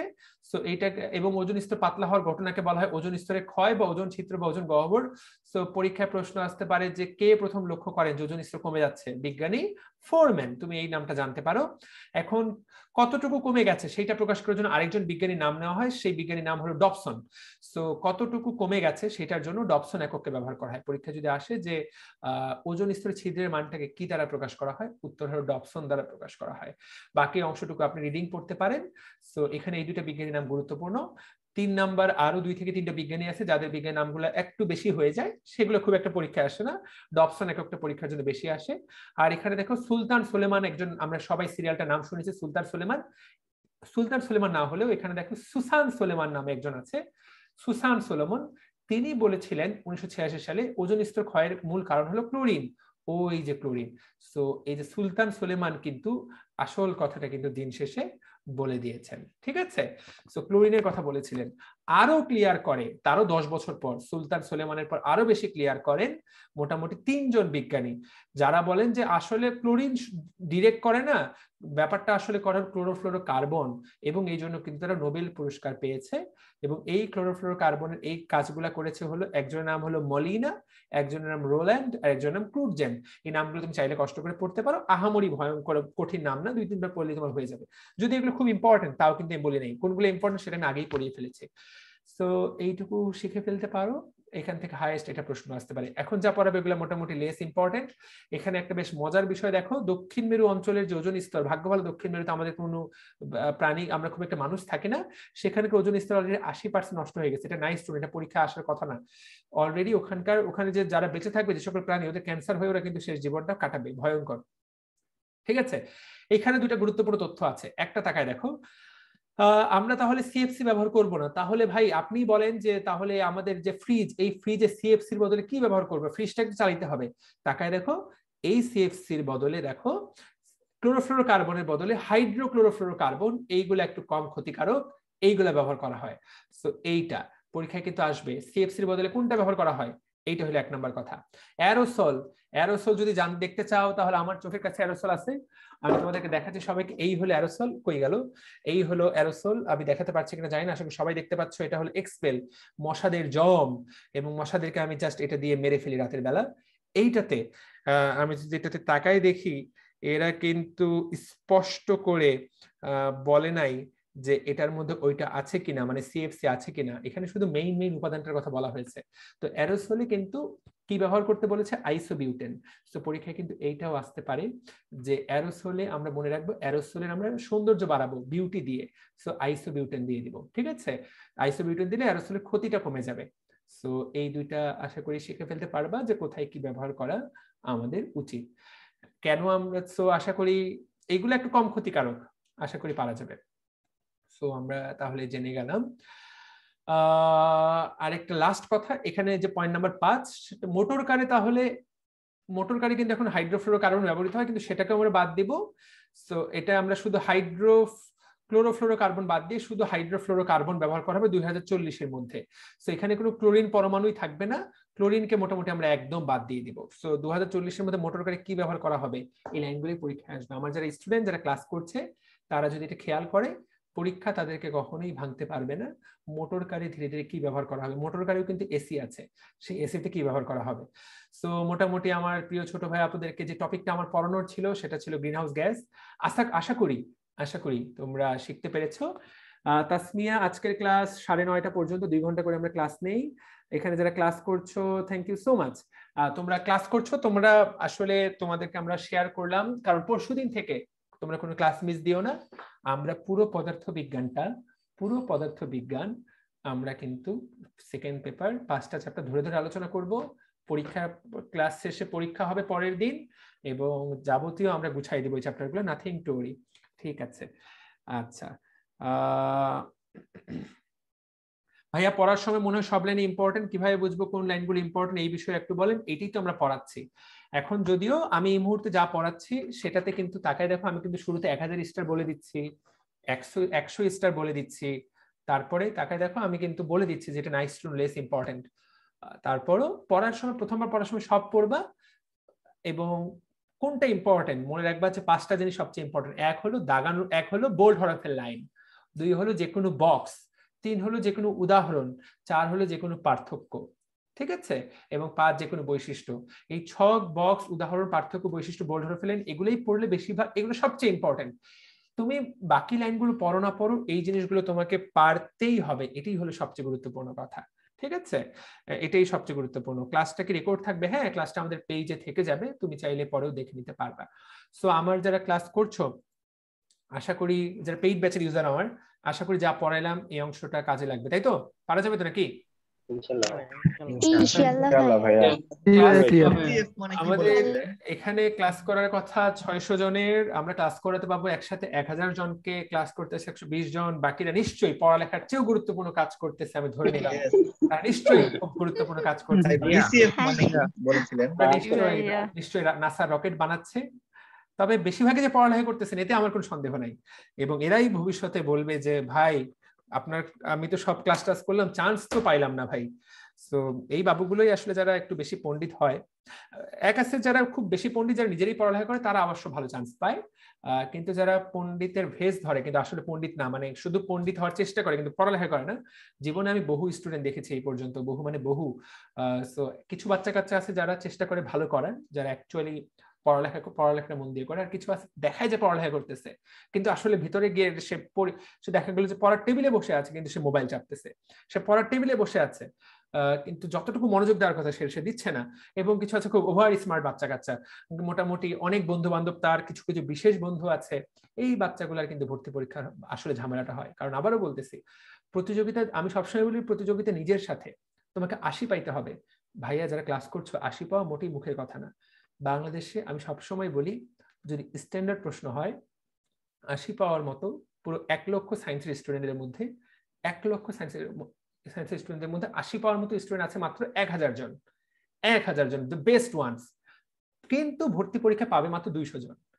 ওই 1000 জন ডিজার্ভ করলেও তারা কিন্তু পাবে না, মাত্র 200 জন। ওই 200 জন ঢাকা মেডিকেলে চান্স পায়, বাকিরাও চান্স পায়। তুমি যদি ডিএমসি ডিমার যদি তুমি হও, ঢাকা মেডিকেলে পড়তে চাও, so the most important thing it should be তোমার আসলে 80 পাওয়ার লেভেলে চলে যাওয়া, ওই 200 জনের মধ্যে ইনক্লুড হওয়া। এবং যে কোনো পরীক্ষায়, সেটা শুধু মেডিকেল না, যে কোনো ইউনিভার্সিটি ভর্তি পরীক্ষায় 80 পাওয়ার স্টুডেন্টের সংখ্যা কিন্তু মাত্র 1%-এরও কম, এটাই কিন্তু সত্য কথা, ঠিক আছে। ওকে, নাদিয়া, সাদিয়া, এটা পেইড ব্যাচের ক্লাস আমরা আজকে সবার সাথে শেয়ার করছি, যদিও আগামী যে ক্লাসগুলো আমরা ফ্রি লাইভ ক্লাস নেব সেটা মোটামুটি সবার সাথে শেয়ার করা হবে। আমরা একজনকে কথা বলার সুযোগ দিব, সেলিম, শাহজাদা সেলিম, বলো তো ভাইয়া। আসসালামু আলাইকুম।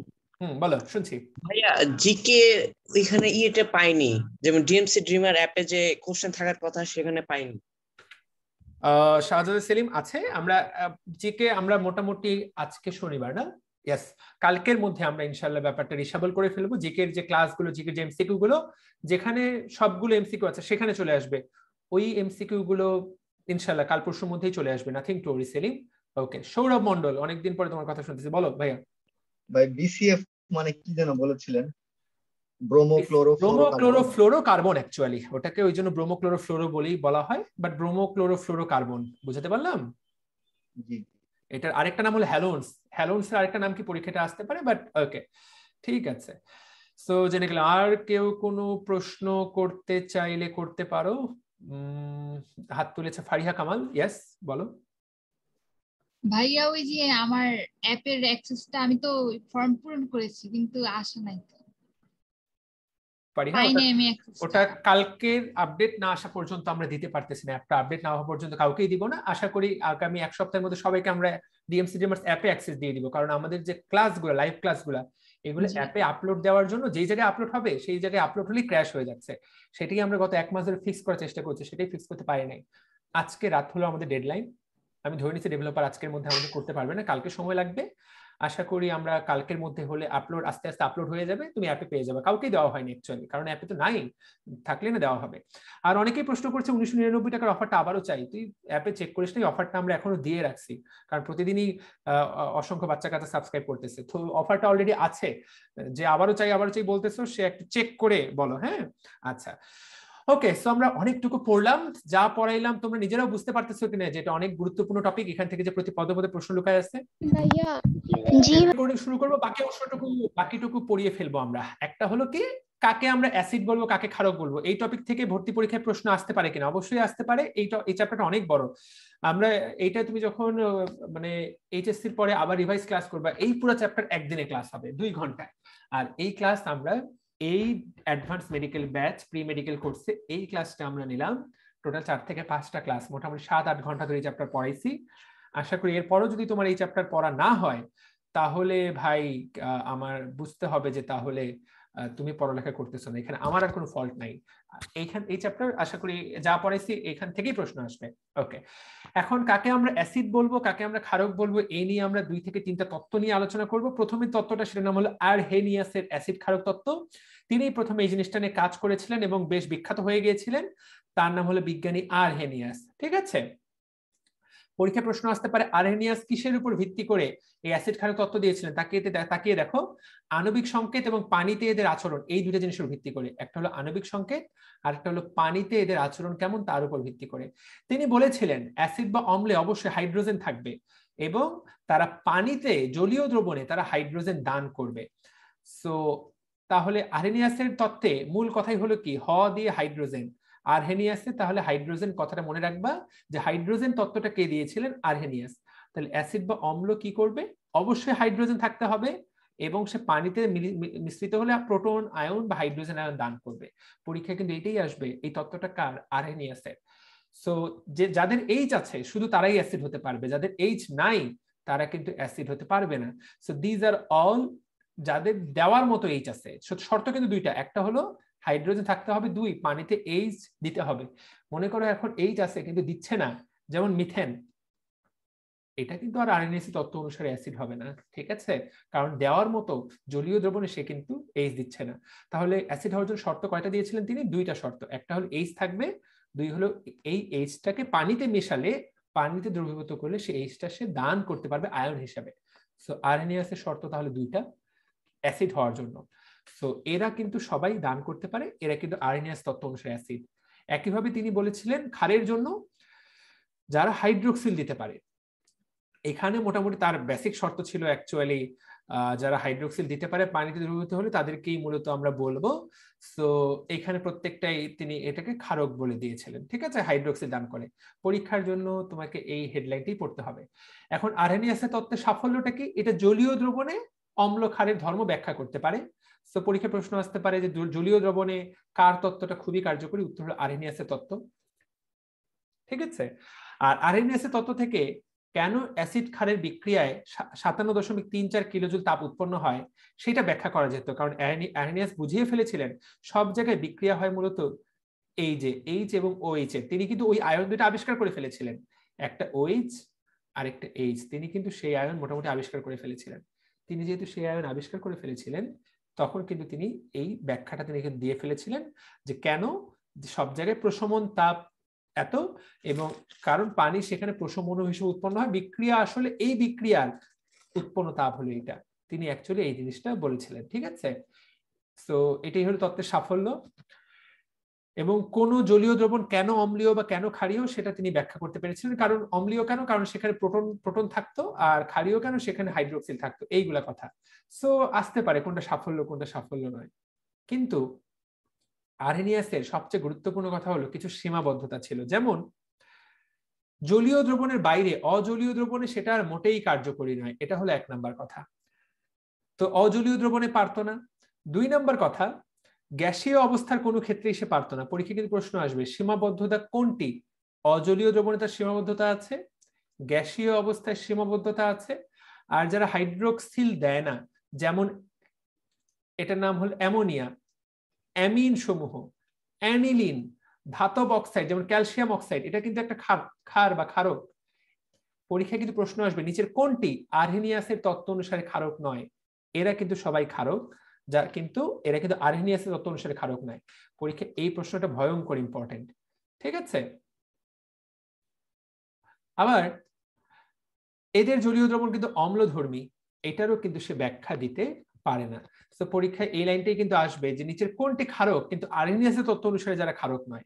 সো এইটি ক্ষারক, এরা কিন্তু সবাই ক্ষারক কিন্তু এরা আরহেনিয়াসের তত্ত্ব অনুসারে ক্ষারক নয়, অজলীয় দ্রবণে ব্যাখ্যা দিতে পারে না, গ্যাসীয় অবস্থার কোনো ব্যাখ্যা দিতে পারে না। এইটাই কষ্ট করে আমরা মনে রাখার চেষ্টা করব। So hopefully this makes sense, আশা করি তুমি পারবা।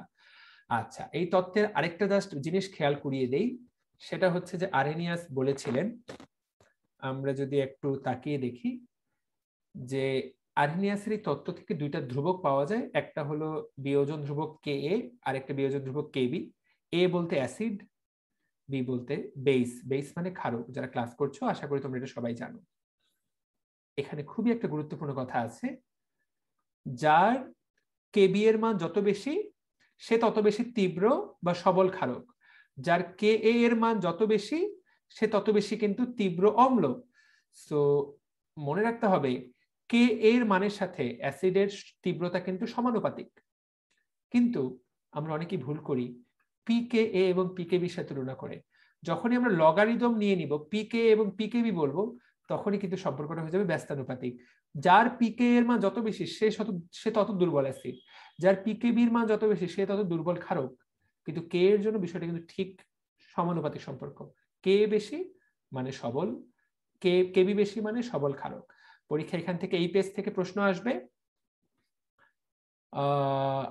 পরীক্ষায় এইখান থেকে প্রশ্ন আসবে যে কোনটা কোনটা তীব্র অ্যাসিড। তাকায় দেখো, তীব্র অ্যাসিড এখানে দেওয়া আছে HCl, দুর্বল অ্যাসিড দেওয়া আছে CH3COOH। এটা আমরা যদিও আরেকটা চ্যাপ্টার আছে, সেই চ্যাপ্টারে আরো বেশি জানতে পারবো, এখান থেকে তারপর আসতে পারে। আবার তীব্র ক্ষার COH NaOH, দুর্বল ক্ষার NH4OH। এই পেজ থেকে কিন্তু এটাই আসতে পারে নিচের কোনটা দুর্বল ক্ষারক, কোনটা দুর্বল অ্যাসিড, বা এদের সাথে K এর সম্পর্কটা কি। পুরোপুরি K এর সম্পর্ক আমাদেরকে মনে রাখতে হবে, K এর সম্পর্কটা কিন্তু সমানুপাতিক সম্পর্ক। আবার আগেই বলেছিলাম নিচের কোনটাতে H থাকার পরেও সেটা অ্যাসিড নয়, ওই যে মিথেন। কারণ কেন এটা অ্যাসিড নয়? কারণ কি এটা জলীয় দ্রবণে প্রোটন দিতে পারে না, এইটা আমরা মনে রাখবো, ঠিক আছে? সো এই হইলো আমরা শিখে গেলাম, এটা কিন্তু অম্ল নয়। আশা করি পারা যাবে। সো হোপফুলি তোমরা এটা শিখলা। একইভাবে CH3OH এটা কিন্তু ক্ষারক নয়, কারণ এটা OH আয়ন দিতে পারে না।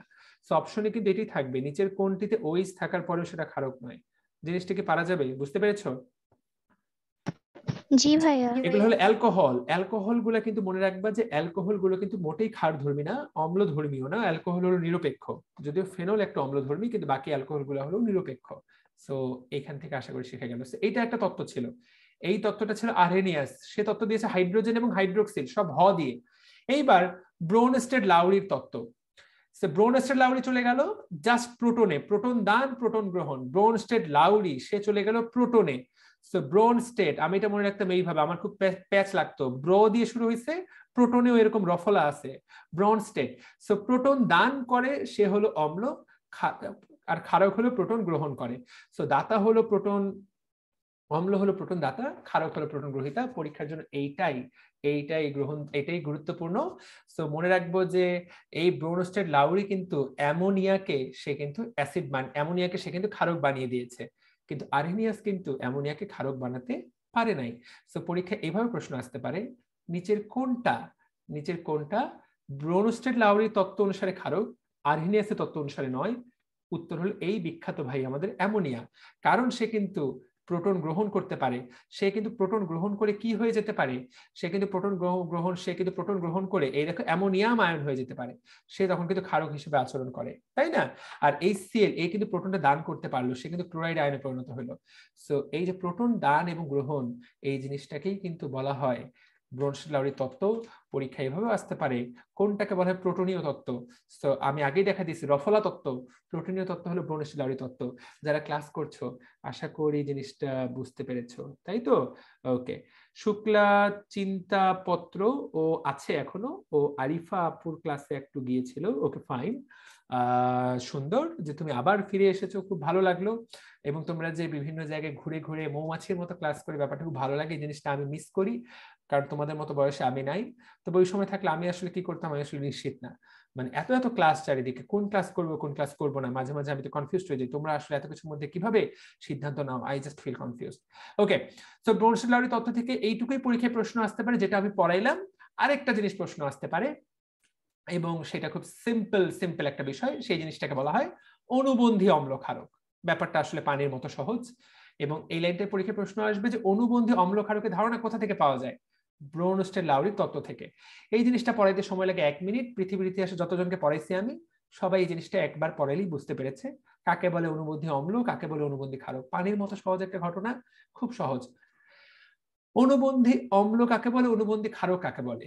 সহজ কথা, আমরা জানি অম্লরা কি করে, প্রোটন দেয়। আশা করি আমরা এটা সবাই জানি, তাই না? অম্লরা কি করে, প্রোটন দেয় না নেয়? অম্লরা কি করে, প্রোটন দেয়। একটা অম্ল, প্রোটন ছিল তার কাছে একটা, সে এটা দিয়ে দিল, দিয়ে সে যে জিনিসটাতে পরিণত হয়, সেই জিনিসটাকে বলা হয় সেই অম্লের অনুবন্ধী ক্ষারক। অর্থাৎ প্রোটন দেওয়ার পরে অম্ল পরিণত হয় ক্ষারকে, ওই ক্ষারকটাকে বলে অনুবন্ধী ক্ষারক। প্রোটন দেওয়ার পরে অম্ল পরিণত হয় ক্ষারকে, সেই ক্ষারকটাকে বলে অনুবন্ধী ক্ষারক। আর প্রোটন গ্রহণ করার পর আমরা তাকায় দেখি, প্রোটন গ্রহণ করার পর একটা ক্ষারক, প্রোটন গ্রহণ করার পর এই যে ক্ষারকটা, বা এখানে এই ক্ষারকটাই প্রোটন গ্রহণ করলো, সে এই জিনিসে পরিণত হলো। প্রোটন গ্রহণ করার পর সে যে জিনিসে পরিণত হয়, সেই জিনিসটাকে বলা হয় তার অনুবন্ধী অম্ল। যেমন এখানে অ্যামোনিয়াম আয়নে পরিণত হয়েছে, তাহলে ক্ষারক পরিণত হয় অম্লে, অম্ল পরিণত হয় ক্ষারকে। ঠিক আছে? সো প্রোটন ছাড়ার পরে অম্ল পরিণত হয় অনুবন্ধী ক্ষারকে, আর প্রোটন গ্রহণ করার পরে ক্ষারক পরিণত হয় অনুবন্ধী অম্লে। That's the thing. এই লাইনটি পরীক্ষায় আসবে, মেডিকেল ভর্তি পরীক্ষায় সিম্পল বিষয়টা আসবে। তাহলে অম্ল, সে কি করলো, প্রোটন দান করে দিল, সে কিসে পরিণত হলো, অনুবন্ধী ক্ষারকে পরিণত হলো। আর ক্ষারক, সে একটা প্রোটন গ্রহণ করলো, গ্রহণ করে সে কিসে পরিণত হলো, অনুবন্ধী অম্লে পরিণত হলো। এখন এত সহজ কথা কি পরীক্ষায় আসে কিনা আমি জানি না। পরীক্ষায় প্রশ্ন যেটা আসে সেটা হচ্ছে যে এইটার অনুবন্ধী ক্ষারক কোনটা, এইটার অনুবন্ধী অম্ল কোনটা, এরকম প্রশ্ন আসে। এবং এইটা বের করা একটা ক্লাস 1 এর বাচ্চাকে যদি আমি এখন শেখাই, সেও পারবে। কারণ বললো HF, এইটার অনুবন্ধী ক্ষারকটা বের করো, তোমার কাজ হবে এইখানে যে Hটা আছে, এই Hটাকে জাস্ট মাইনাস করে দেওয়া। তাহলে H মাইনাস করলে কি হয়ে যাবে, ফ্লোরাইড আয়ন। এইটা হইলো এটার অনুবন্ধী ক্ষারক। যে কোনো অম্লের যদি অনুবন্ধী ক্ষারক চাই, আমাদের একমাত্র কাজ হবে সেটা থেকে একটা H কমিয়ে দেওয়া। সো একটা H কমিয়ে দাও, এইটা, এই তোমাকে এইটা দেওয়া হলো, বললো যে এইটার অনুবন্ধী ক্ষারক কোনটা, জাস্ট এই Hটা সরাই ফেলো, তাহলে এখানে PO3 মাইনাস হয়ে যাবে। দ্যাটস ইট, এইটা হয়ে গেল। একইভাবে ক্ষারকের জন্য যদি বলে এইটার অনুবন্ধী অম্ল কোনটা, পানির মতো সহজ, একটা H যোগ করে দিব, জাস্ট প্লাস H। ঠিক আছে, just plus H, just plus H যোগ করে দেবা, প্লাস H যোগ করলে এই হয়ে গেল অনুবন্ধী অম্ল। ব্যাপারটা আশা করি আমি জিনিসটা বুঝাতে পারছি। H যোগ করার H বিয়োগ করার খেলা আমি কি কিছুটা হলেও বুঝাতে পেরেছি? জি ভাইয়া। এটা কি তোমরা? জি ভাইয়া। সো এখানে তাকায় দেখো, এখানে একটা বক্স দেওয়া আছে। সো এইটা হলো এটা হলো অম্ল, এটার ক্ষারক হলো Cl মাইনাস, কারণ Hটা মাইনাস করে দিলাম আমরা। H বের করে দিলে যা পাওয়া যাবে তার নামে অনুবন্ধী ক্ষারক, H যোগ করলে যা পাওয়া যাবে তার নামে অনুবন্ধী অম্ল। এটাতে প্যারা খাওয়ার কিছু নাই, বাট প্যারা খাওয়ার আছে হলো এই বক্সগুলাতে এইখান থেকে প্রশ্ন আসবে। এখন এইখান থেকে যখন প্রশ্ন আসবে তখন তুমি আসলে খুব প্রেসারে পড়ে যাবে, এটাই হলো গুরুত্বপূর্ণ। এইখানে তাকায় দেখো, এই বক্স থেকে ভর্তি পরীক্ষায় প্রশ্ন আসবে। যারা ক্লাস করছো তারা তো এই জিনিসটা বুঝে গেলা, কিন্তু ভর্তি পরীক্ষায় চাই নাও পারতে পারো। পরীক্ষায় প্রশ্ন আসতে পারে নিচের কোন অ্যাসিডটি সবচেয়ে তীব্র। তাকায় দেখো, এইখানে তীব্রতা অনুসারে সিরিয়াল দেওয়া আছে। দেখো এই সিএল সবচেয়ে তীব্র, তারপরে নাইট্রিক অ্যাসিড, তারপরে সালফিউরিক অ্যাসিড। সো এই তিন ভাইকে সবার আগে স্থান দিয়ে দিবা, এই তিন ভাইয়ের নাম সবার আগে মনে রাখবা। তীব্রতার অনুসারে কিন্তু সাজানো আছে, কথা বুঝতে পারলাম? বাকি আর তীব্রতা এই জায়গায় তেমন একটা, এখানে তীব্রতা তেমন একটা দেওয়া নাই, ঠিক আছে? সো তারপরে এরা তীব্র অ্যাসিড আর দুর্বল অ্যাসিড কোনগুলো তাকায় দেখো, নিচের দিক থেকে তাকায় দেখো, এরা হলো দুর্বল অ্যাসিড। দুর্বল অ্যাসিড কোনগুলা? ফর্মিক অ্যাসিড দুর্বল অ্যাসিড, তার চেয়ে দুর্বল কে? তার চেয়ে দুর্বল অ্যাসিটিক অ্যাসিড, তার চেয়ে দুর্বল হাইড্রোজেন সায়ানাইড, তার চেয়ে দুর্বল হাইড্রোজেন ফ্লোরাইড, তার চেয়ে দুর্বল হাইড্রোজেন সালফাইড। সবচেয়ে দুর্বল অ্যাসিড হিসেবে কে কাজ করতে পারে? পানি কাজ করতে পারে। সো পরিচিতগুলোর দিকে ভালো করে তাকাবা, that is the most important thing. আচ্ছা, একইভাবে সবলতার দিক দিয়ে সবচেয়ে সবল ক্ষারক হিসেবে কোন আয়নগুলো কাজ করে? হাইড্রোক্সিল আয়ন, তারপরেই সালফাইড আয়ন, তারপরেই কার্বনেট আয়ন, তারপরেই বাইকার্বনেট আয়ন। অন্ততপক্ষে প্রথম চারটা মনে রাখাটা বেশ গুরুত্বপূর্ণ।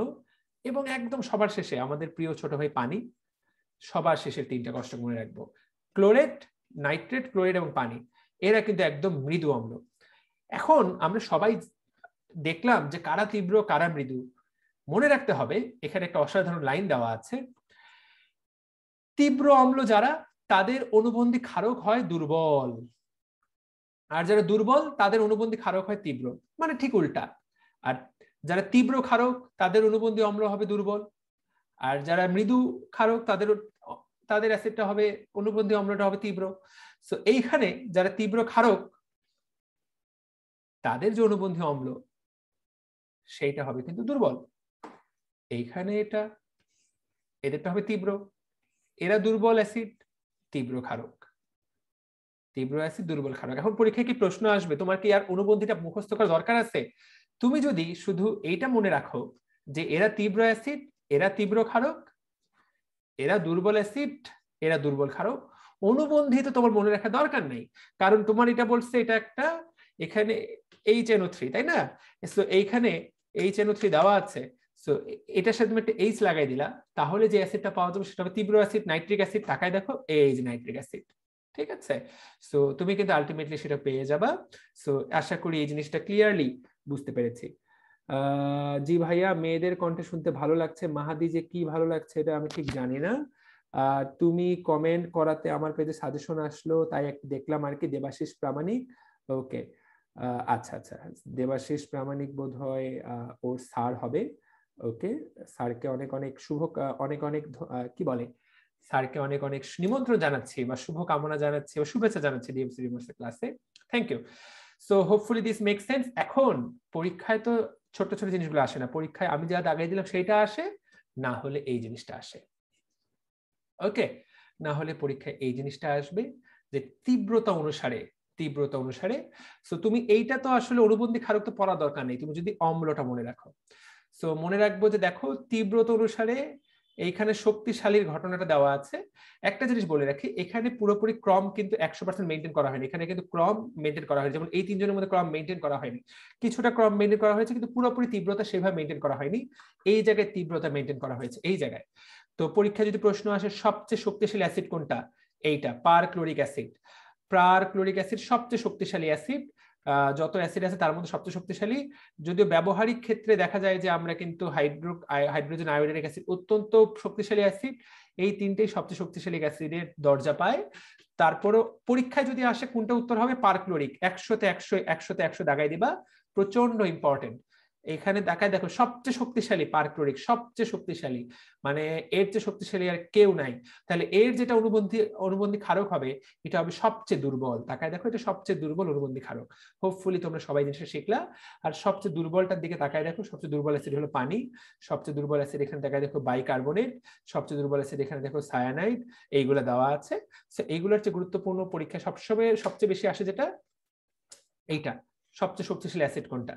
তারপরে সালফিউরিক, তারপরে হাইড্রোজেন আয়োডাইড, তারপরে হাইড্রোজেন ব্রোমাইড, হাইড্রোজেন ক্লোরাইড। তাকায় দেখো হাইড্রোজেন ক্লোরাইড এর জায়গায় থাকলেও হাইড্রোজেন ফ্লোরাইডের অবস্থান কিন্তু একদম পরে, ঠিক আছে। তারপরে নাইট্রিক অ্যাসিড, বাকি অ্যাসিড গুলো মনে রাখা অতটা গুরুত্বপূর্ণ বলে মনে করি না, এটা সবচেয়ে বেশি আসবে। আশা করি পরীক্ষায় যদি কালকে প্রশ্ন আসে সবচেয়ে শক্তিশালী অ্যাসিড কোনটা পারা যাবে, কি নাম? Perchloric acid. Perchloric acid. Thank you so much. এটাকে পারক্লোরাইড না, পারক্লোরিক, যারা এটা এখনো বোঝো না। তাহলে এখন তাকায় দেখো এইটা হলো সবচেয়ে দুর্বল। তাহলে এর যে একটা হাইড্রোজেন কমায় নিলাম, তাহলে এর যে ক্ষারকটা এটা হবে অনুবন্ধী ক্ষারক। সবচেয়ে শক্তিশালী অনুবন্ধী ক্ষারক, তাকায় দেখো সবচেয়ে শক্তিশালী। পরীক্ষায় মনে রাখবো সবচেয়ে শক্তিশালী এবং সবচেয়ে দুর্বল, এটাই মনে রাখবো। আর এই লাইনটা মনে রাখবো, সব ব্রোনস্টেড লাউরির ক্ষারক আরহেনিয়াস ক্ষারক, সব আরহেনিয়াস ক্ষারক, কিন্তু ব্রোনস্টেড লাউরি ক্ষারক না। মানে দুঃখিত, উল্টা হয়ে গেল। সব ব্রোনস্টেড লাউরির গুলাই কিন্তু আরহেনিয়াসের অংশ না, কিন্তু সকল আরহেনিয়াস গুলাই কিন্তু ব্রোনস্টেড লাউরির অংশ। তো পরীক্ষায় প্রশ্ন আসতে পারে কোনটা আধুনিক? অবশ্যই ব্রোনস্টেড লাউরিটা আধুনিক। এর ব্রোনস্টেড লাউরি বেশি এলাকা কভার করেছে, আরহেনিয়াস কম এলাকা কভার করেছে। সো ব্রোনস্টেড লাউরিতে যদি 100টা ক্ষারক থাকে, আরহেনিয়াস আছে 60টা। এই 60টা কিন্তু 100টার অংশ, কিন্তু এখানকার 100টা কিন্তু সবাই কিন্তু 60টার অংশ না। আচ্ছা, সো সবাই আমাকে একটু মনে করাই দিবা নাকি যে ব্রোনস্টেড লাউরি তত্ত্বটার আরেকটা নাম কি?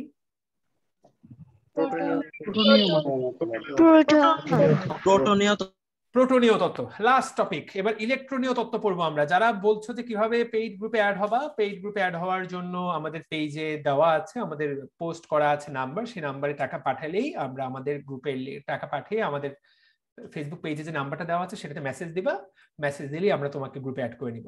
এবার লাস্ট তত্ত্বের নাম হলো লুইস তত্ত্ব। এবার এটি সবচেয়ে পরীক্ষা কিন্তু এটাই আসবে, সবচেয়ে আধুনিক তত্ত্বের নাম কি? লুইস। এবং এটা আমাদের আজকে লাস্ট টপিক।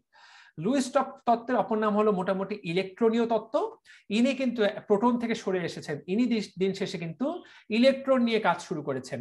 এবং তিনি বলেছেন অ্যাসিড হলো তারাই যারা ইলেকট্রন গ্রহণ করে, ক্ষারক হলো তারাই যারা ইলেকট্রন দান করে।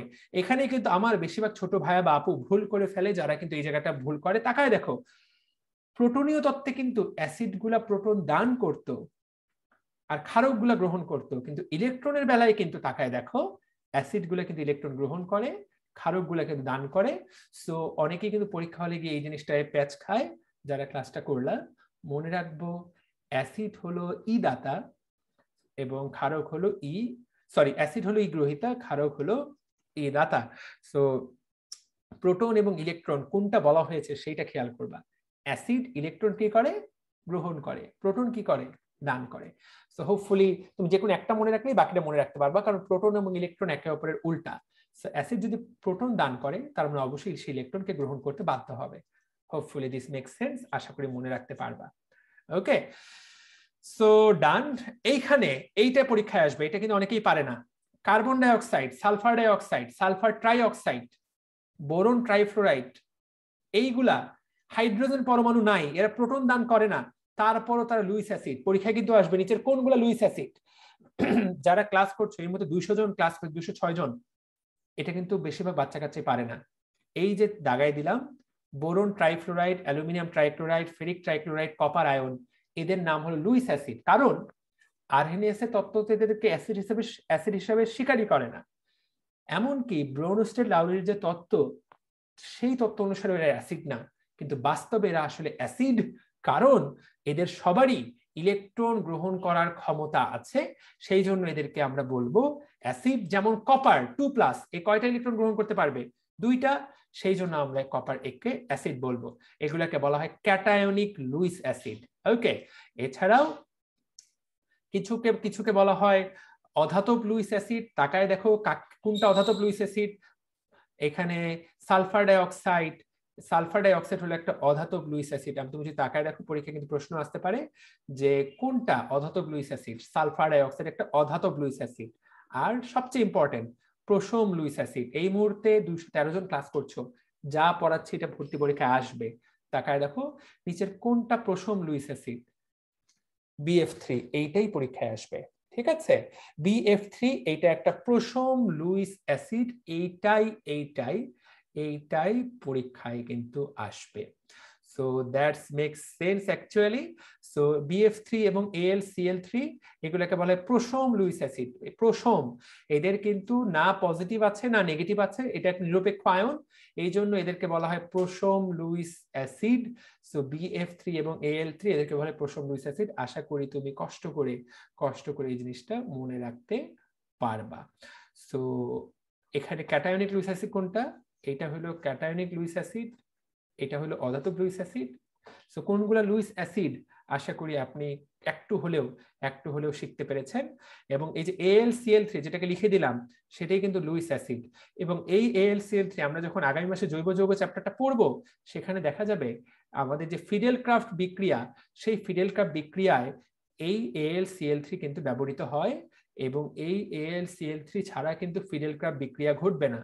পরীক্ষায় কিন্তু প্রশ্ন আসে ফিডেলক্রাফট বিক্রিয়া কোনটি ব্যবহৃত হয়, কোন লুইস অ্যাসিডটি? AlCl3। সো এই আমরা আশা করি শিখে ফেলতে পারলাম। সো পরীক্ষায় প্রশ্ন আসে যে নিচের কোনগুলা লুইস অ্যাসিড, পরীক্ষা এই লাইন থেকেই প্রশ্ন আসবে কোনগুলা লুইস অ্যাসিড। এর মধ্যে মনে রাখবো কপারটা হলো ক্যাটায়নিক, এর মধ্যে sulphur dioxide, carbon dioxide, sulphur trioxide এদেরকে বলা হয় অধাতব। আর বাকি যে তিনটা এদেরকে কিন্তু বলা হয় প্রোসম লুইস অ্যাসিড। যারা ক্লাস করছো খুব আশা করি কাজে লাগবে। ওকে, ঠিক আছে। এখানে মোটামুটি ফেসবুক পেজে পোলাপান তো এই জায়গায় দেখা যাচ্ছে মোটামুটি একটু ঝড় তুলে ফেলছে কমেন্ট করে। ওরা যে কি কমেন্ট করছে সেটাই আমি বুঝতেছি না, ওরা কমেন্ট কেন করতেছে। আমি তো কোনো কিছু কমেন্ট করতে বলতেছি না, কিন্তু পোলাপান তো কমেন্ট করেই যাচ্ছে। সো যা পড়াইলাম লুইস অ্যাসিড থেকে এইটুকু যে জানবে সে মোটামুটি ক্লিয়ার হয়ে যাবে। তোমরা আমাকে জাস্ট ক্লাস শেষ করার আগে প্রোসম লুইস অ্যাসিড গুলা একটু জানাবা নাকি? হোয়াট আর দ্য প্রোসম লুইস অ্যাসিডস? একটু কষ্ট করে জানাবা নাকি প্রোসম লুইস অ্যাসিড গুলো কি কি? ভাইয়া BF3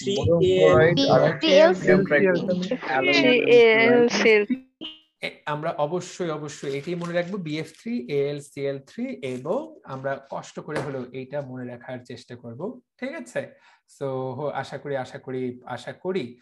করি তুমি এটা উত্তর করতে পারবা। সো ঠিক আছে, জেনে গেলাম আমরা। সো ইলেকট্রন জোড় গ্রহণ করতে পারে। সো আমরা তাহলে শিখে গেলাম। এখানে একটা লাইন, যেটা সব ব্রোনস্টেড-লাউরির কিন্তু লুইস অ্যাসিড, কিন্তু সকল লুইস অ্যাসিড কিন্তু ব্রোনস্টেড-লাউরির অ্যাসিড না। ওকে, আচ্ছা। সো আমরা তাহলে শিখে গেলাম যে কিভাবে লুইস অ্যাসিড তৈরি হয়। আশা করি আর এগুলা থেকে পড়বো। Thank you so much. এখানে যারা কমেন্ট করছো, মাহিরা মিম, সায়ন্তী সায়ান, মুমতাহিনা মিম, মরিয়ম আক্তার, জান্নাতুল ফেরদৌস লাবণ্য, মাহাদি হাসান খুব হাসলো, ইসমাইল, মুন্না, মিফতাহুল জান্নাত, থ্যাংক ইউ সো মাচ যে তোমরা ক্লাস করছো এবং কমেন্ট করছো। একই সাথে সব্যসাচী, মানে একদিক দিয়ে ক্লাস করা আরেকদিকে কমেন্ট করা, সব্যসাচী মানে যারা একই সাথে দুই হাতে কাজ করতে পারে। আচ্ছা, 6 জন হাত তুলেছে। সো এর আমরা তাহলে মোটামুটি এই চ্যাপ্টারের উপরে তোমাদেরকে বস বানিয়ে দিলাম, প্রশ্ন নিব। তার আগে একটা জিনিস জানিয়ে দেই, এই চ্যাপ্টার থেকে কি কি পড়বা। এই চ্যাপ্টারে 1 নাম্বার হলো আমি যা যা তোমাদেরকে পড়ালাম, অর্থাৎ সহজ ভাষায় দাগানো লাইন মূল বইয়ের, এটা হলো 1 নাম্বার জিনিস তোমরা পড়বা। 2 নাম্বার কি পড়বা? অনুশীলনীর এমসিকিউ। এই বইয়ের যতগুলো এমসিকিউ আছে সবগুলা অনুশীলনী এমসিকিউ। 3 নাম্বার কি পড়বা? আমরা লেকচার নোট পেয়ে যাবা, তোমরা লেকচার নোট তৈরি হয়ে যাচ্ছে, খুব দ্রুত পেয়ে যাবা। এই চ্যাপ্টারের উপর লেকচার নোট দিয়ে দিব আমরা, এই লেকচার নোটে রিভাইজ করে ফেলবা। 4 নাম্বার আমাদের যে ডিএমসি ড্রিমার্স অ্যাপ, সেই অ্যাপে এই চ্যাপ্টারে কয়টা এমসিকিউ দেওয়া আছে এই মুহূর্তে আমি মুখস্থ বলতে পারবো না, তবে যতগুলো এমসিকিউ দেওয়া আছে দ্যাট আর 100% এনাফ। আপনি যদি এই 4টা কাজ করেন, যা আমি পড়াইছি, অনুশীলনীর এমসিকিউ, আমাদের দেওয়া লেকচার নোট এবং এমসিকিউ, এই চ্যাপ্টারে একটা প্রশ্ন মাটিতে পড়বে না, সব তোমার 100% কমনও আসবে, 100% পারবাও। এটা আমরা 100% বিলিভ করি ইনশাআল্লাহ। ঠিক আছে? আচ্ছা ভাই, রেকর্ডের ক্লাসগুলোতে ডিএমসি ড্রিমার্স এর লোগোটা থাকায় অনেক প্রবলেম হয়। ডিএমসি ড্রিমার্স এর লোগোটা মাত্র 2টা ক্লাসে আমাদের মাঝখানে আমার মুখের উপরে থাবড়া পড়ছিল, এডিটে ভুল হয়েছিল, ওই ফাইলটা ডিলিট হয়ে গেছে ভুল ক্রমে। এছাড়া আমাদের লোগোটা দেখো এক কর্নারে অবস্থান নেই, ওই লোগোটা তোমার কি এমন ক্ষতিটা করে? না হলে তো পোলাপান যুগটাই হলো সব চুরির যুগ, দুনিয়ার মানুষজন চুরি করে প্রচন্ড পরিমাণে। দেখা যাবে যে আমাদের ভিডিও চুরি করে ইউটিউব চ্যানেলে আপলোড দিয়ে দিছে। এবং আমার অসংখ্য ভিডিও, অতীতে আমি কিছু ভিডিও করেছিলাম, সেগুলো অলরেডি কিছু মানুষ করে খাচ্ছে সেই সকল ভিডিও চালিয়ে, এবং অনেকে জানো না যেটা আমার ক্লাস, কিন্তু ক্লাস করে, নাম হয় ওই চ্যানেলের। তো আমরা লোগোটা দিতে বাধ্য, লোগো তোমরা যাই বলো লোগো আমাদেরকে দিতে হবে।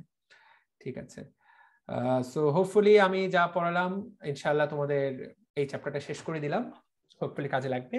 চমক সরকারের একটা প্রশ্ন আছে, চমক বলবা নাকি বলো?